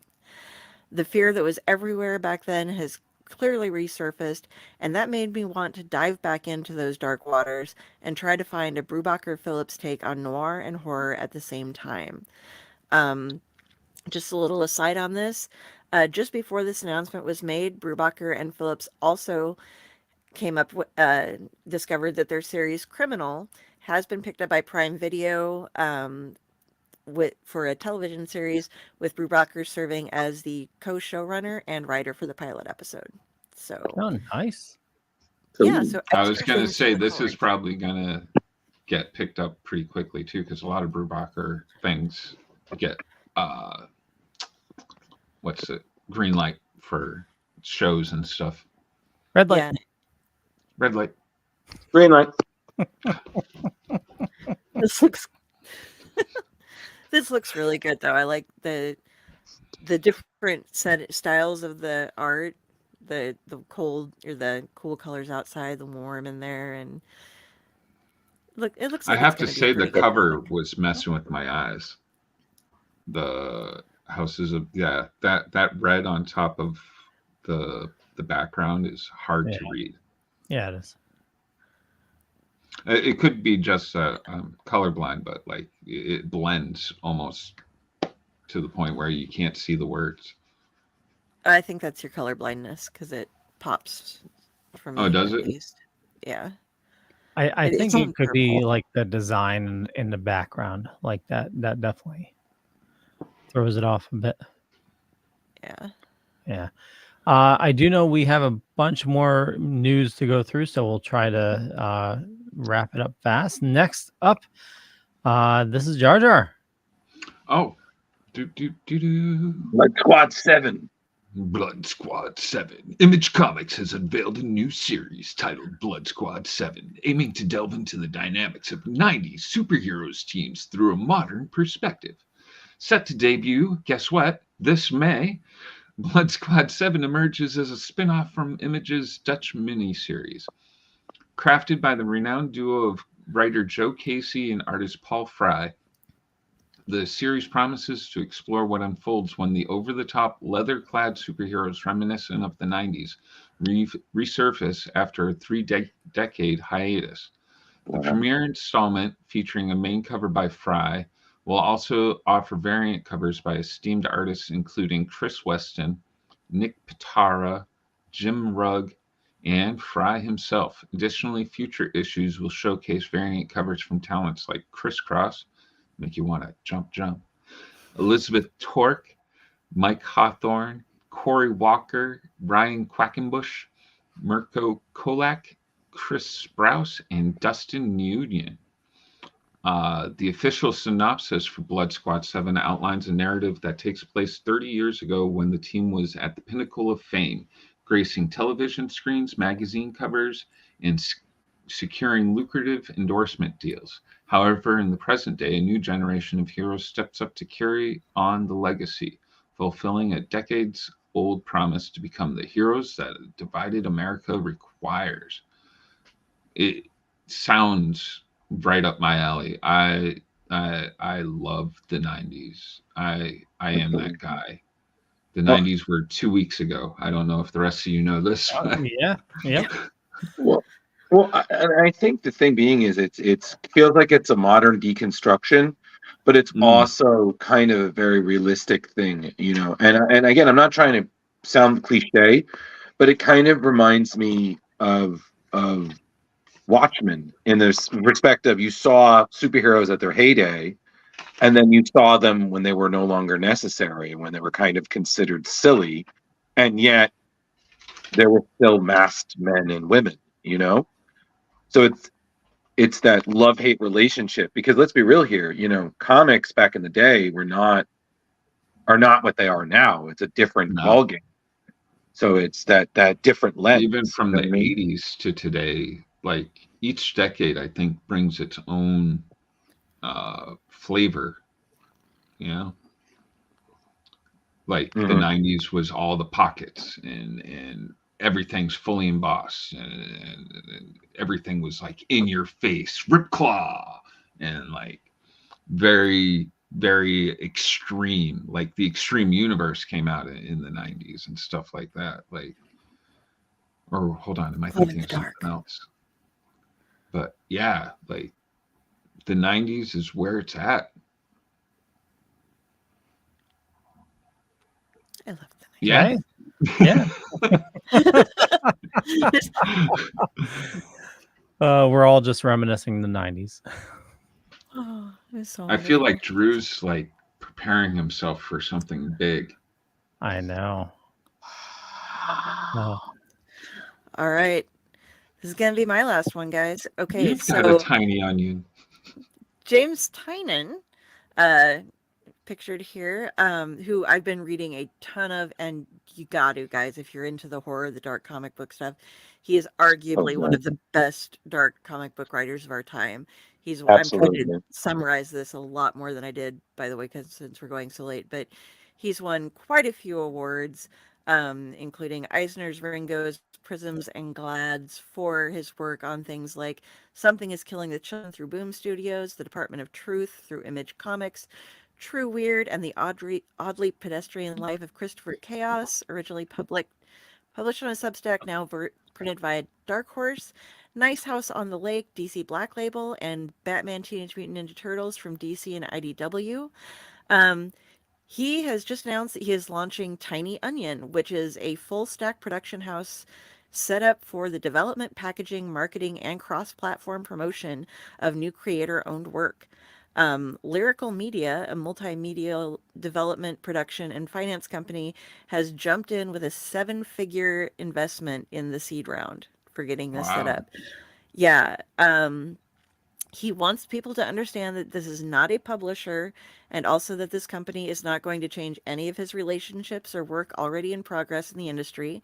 If we go over to the next picture, joining with him as the core team are Director of Editorial Eric Harburn, formerly of Boom Studios, and Director of Production Courtney Menard, formerly of Z2, and Tynan himself is the CEO.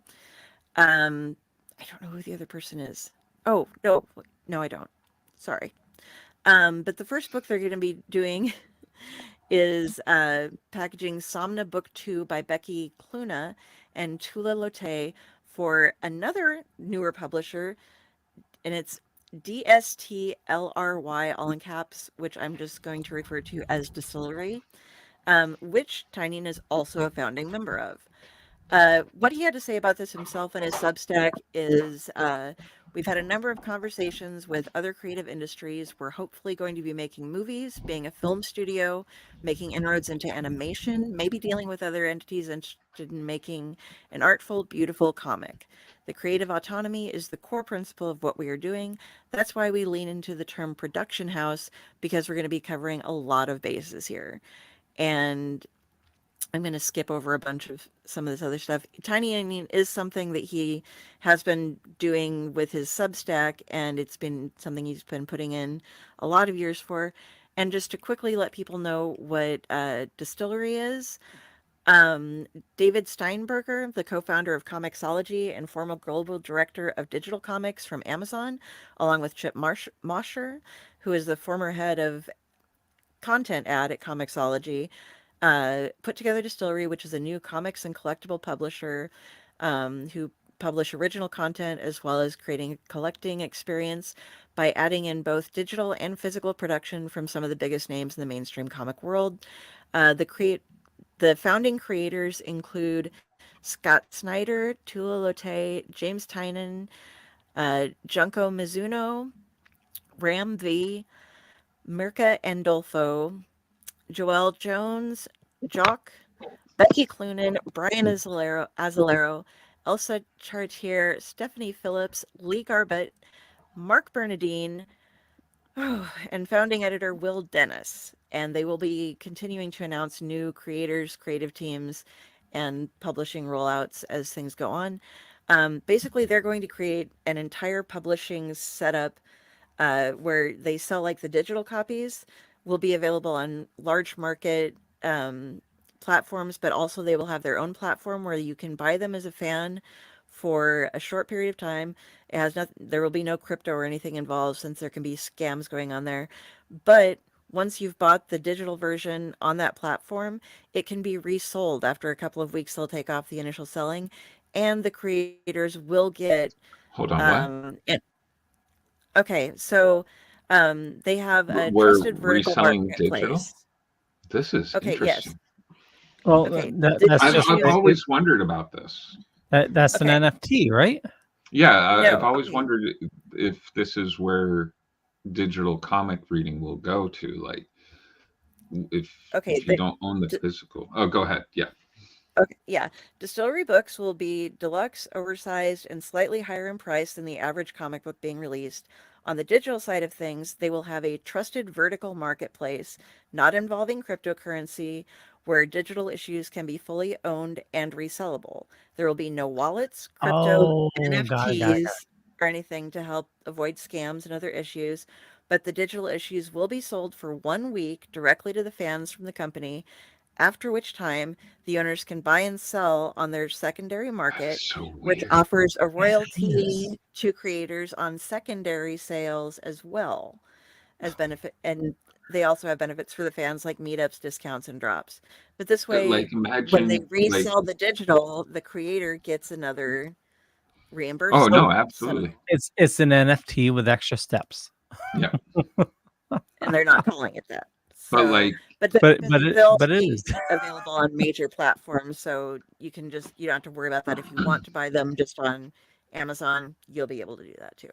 So wow, that's gonna bring a whole new ballgame to the buying and selling and stuff. I wonder if it'll hit on eBay and stuff. People are now selling digital comics.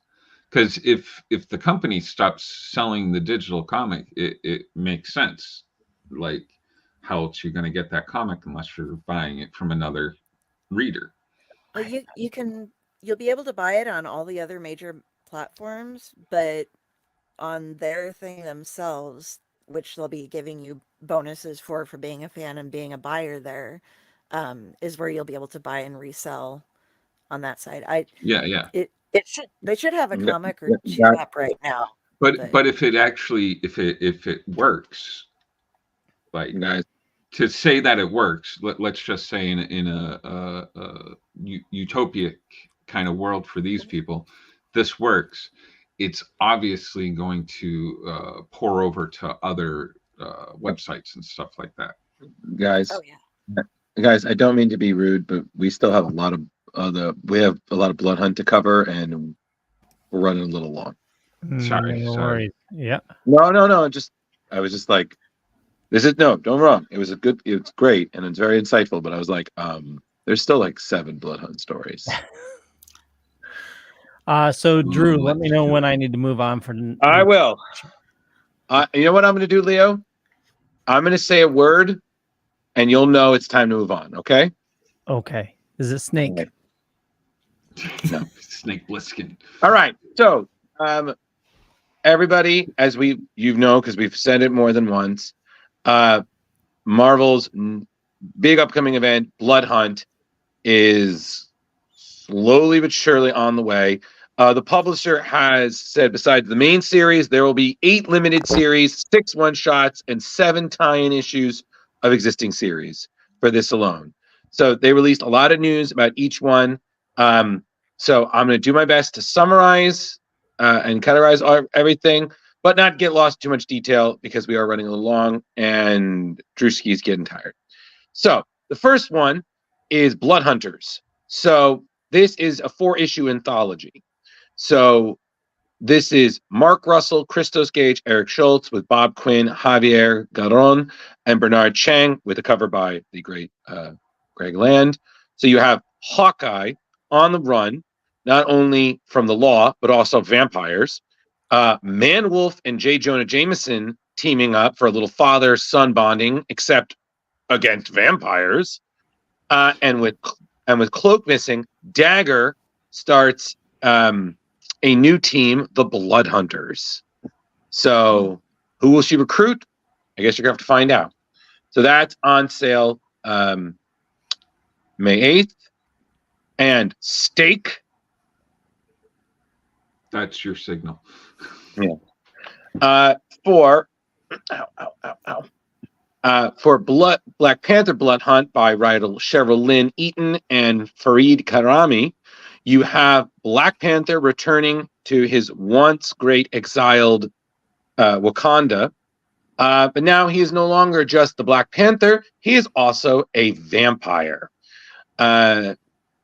Unfortunately, T'Challa will be one of the first heroes to fall victim to the Blood Hunt.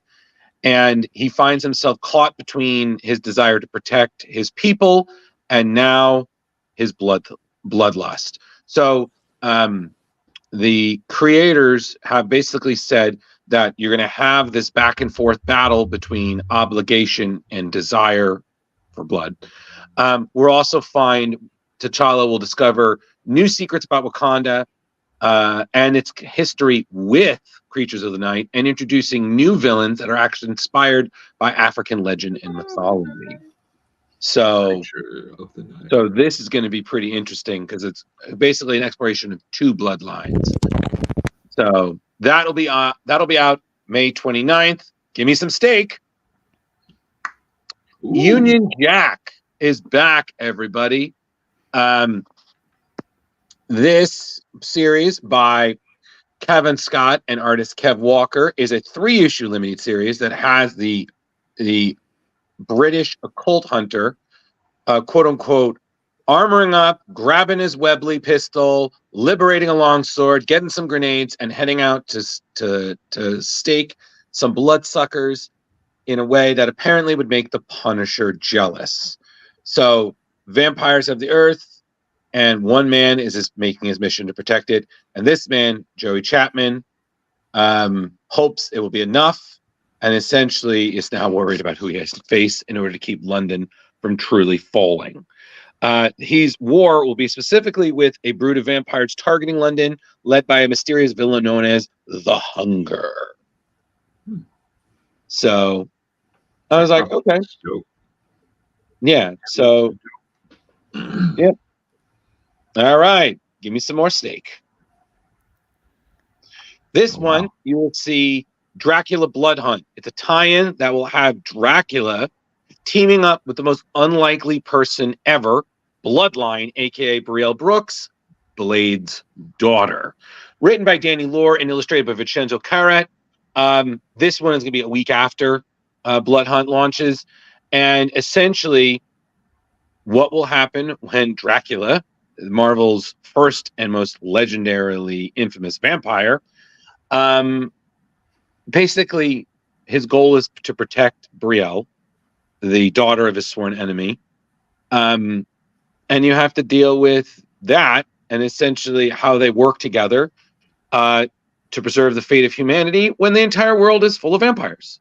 So that's interesting. So they got that going for him, which is nice. More stakes. So something that Carrie will like, the Midnight Suns are back. Written by Brian Hill and illustrated by German Peralta. This 3-issue miniseries will tie into Blood Hunt. You're going to have Blade, Danny Ketch, Johnny Blaze, Victoria Montesi. So essentially, the mission is not just slaughtering your way through vampires, but the fact that they're unfortunately going to have to spill the blood of one of their own.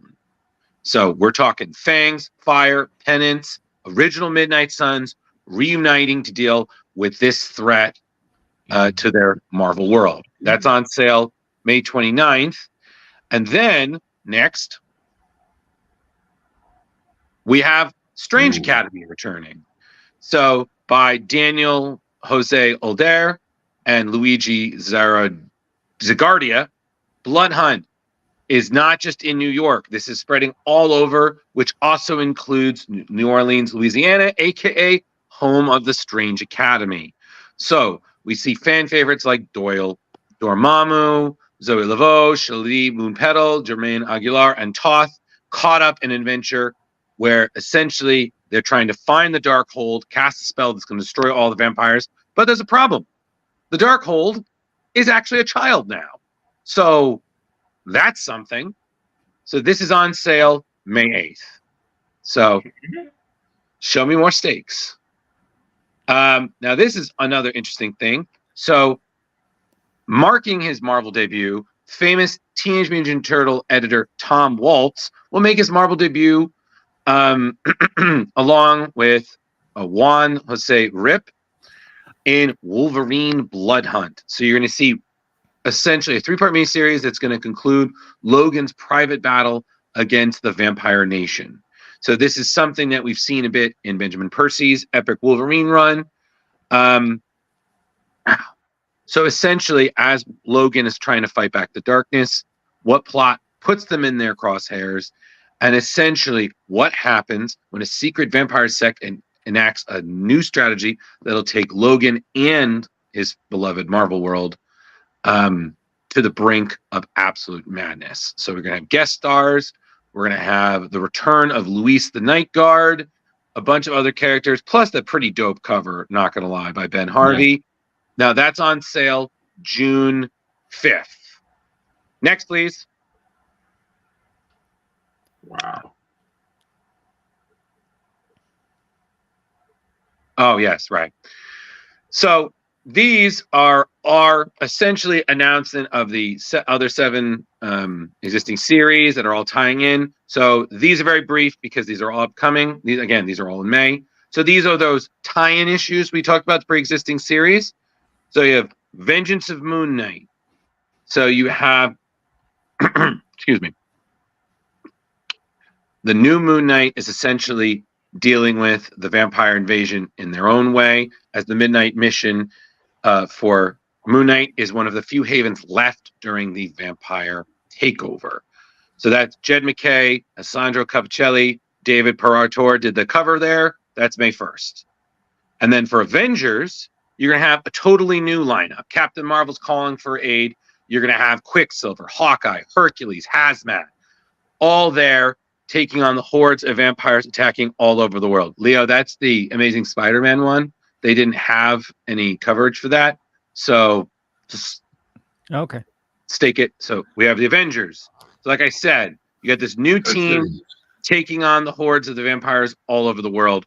But the problem being is they're going to find an organized army of vampires in uniform led by a surprise villain that's going to make this shit hella personal. So that is Jed McKay. CF Villa, that covers by Joshua Cassara. That's May 8th. Next, we've got Doctor Strange gets caught up in this craziness.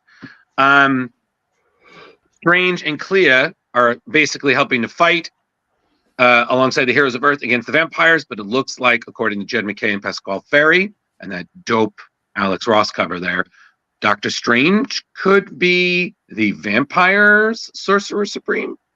So, next, please. Venom. Oh, wow. Right. So you have the Earth is fucked. So Venom is doing his own lethal justice thing. Okay. But there's one vampire foe that is essentially not just thirsting for blood, but for symbiotes. So now the vampires are not the only threat. The dead are rising. So Lee Price, who used to be a one-time host for Venom, is pulled from his grave, and he's got some words to say with his old partner. That's Al Ewing, Juan Ferreira, and that's a dope cover by the artist Cafu, May 8th. Yeah, that's pretty insane. Yeah, it's pretty nice. So the next one, you have the Fantastic Four. So the question is, can Marvel's first family formulate a cure? You've got Reed and Alicia in New York on a day trip during the worst time ever. Reed Richards is trying to literally save everyone again and come up with a cure for vampirism. But these vampires are magic, illogical, and impossible. How the fuck can you do it? Who knows? So you got that, plus Sue, Ben, and Johnny all alone in Arizona trying to keep their families safe. That's Ryan North, Ivan Fiorella with, again, a dope horror cover by Alex Ross. That's on sale June 12th. Last but not least, Miles Morales. So this one is the most unlikely team up of all. Miles Morales and Blade. Okay, who's essentially making him the hope for victory. So you've got Cody Ziegler, Travis Foreman, Federico Vincenti doing that dope cover there. That's on sale June 12th, and that's all the Blood Hunt we had. So I swear to God, if you're still thirsty, get a straw. Wow. That's a lot of stuff. Yeah, and I did all of it. And I did all of it in like 15 minutes. When was the last major crossover like that? It hasn't been for a while, a hot minute. For Marvel? Yeah. Secret Wars. I feel like that's the biggest one that I remember. So now all we have to see are what the one-shots are going to be, and we will have all of the Blood Hunt stuffed out. Basically. Yep. God. So Carrie, just like any vampire movie, it's not over. They always come back. Right. But you know what is over? This show. Yeah. Oh, well, it's I know, done. I know we ran late, so we'll wrap things up. I want to thank everybody for watching this fine evening. You know me, you know how to find me. Just head on over to thedorkening.com and you can learn more. And check out our YouTube page. We got a lot of awesome stuff there. We loaded some stuff just last couple days. Been getting insane views. So definitely go check it out. And we'll throw it over to Carrie. Hey, everybody. Thanks for watching. If you'd like to find me, look up Carrie Sanders on Facebook. If you see a crow avatar, that is me. All of my stuff is there. I'm here at Splash Pages. I'm with the Owlite Network, which is also part of the Dorkening now. And next Sunday, if you aren't busy, you are going to get to see me open up one of the boxes from Mile High Comics, where it's a 36 image mystery box. You picked up one of those, huh? Yeah, I grabbed one. They had an overstock sale, so I decided to go ahead and grab one. So that's what we're going to be doing next week. Interesting. Ooh. Yeah. Hey, it was a show. I was glad to be a part of it. Oh yeah. Follow me on Facebook. Come check out the Expo Canna thing going on at Mohegan Sun this weekend if you want to hang out. That's all I got. Okay. That's it. I'm so tired. I'm so tired after all that Blood Hunt. My name is Drew. I'm here every Tuesday. I love these people, but they make me suffer. I'm on Facebook. I'm Ghostbusterman 1984, as you've already heard. I'm very busy. There's a lot going on in my life. So if you do message me, don't expect an immediate response. Or maybe you'll get lucky. I don't know. Roll that dice, flip that coin, live that life.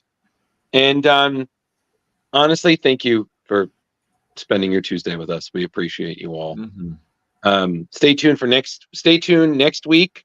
We actually are going to have a free space. So you're just going to have to tune in to see what we decide on doing and reading and talking about. So spin that dial, kids. We have a free week? Yes. Yeah, I'm not going to be free week.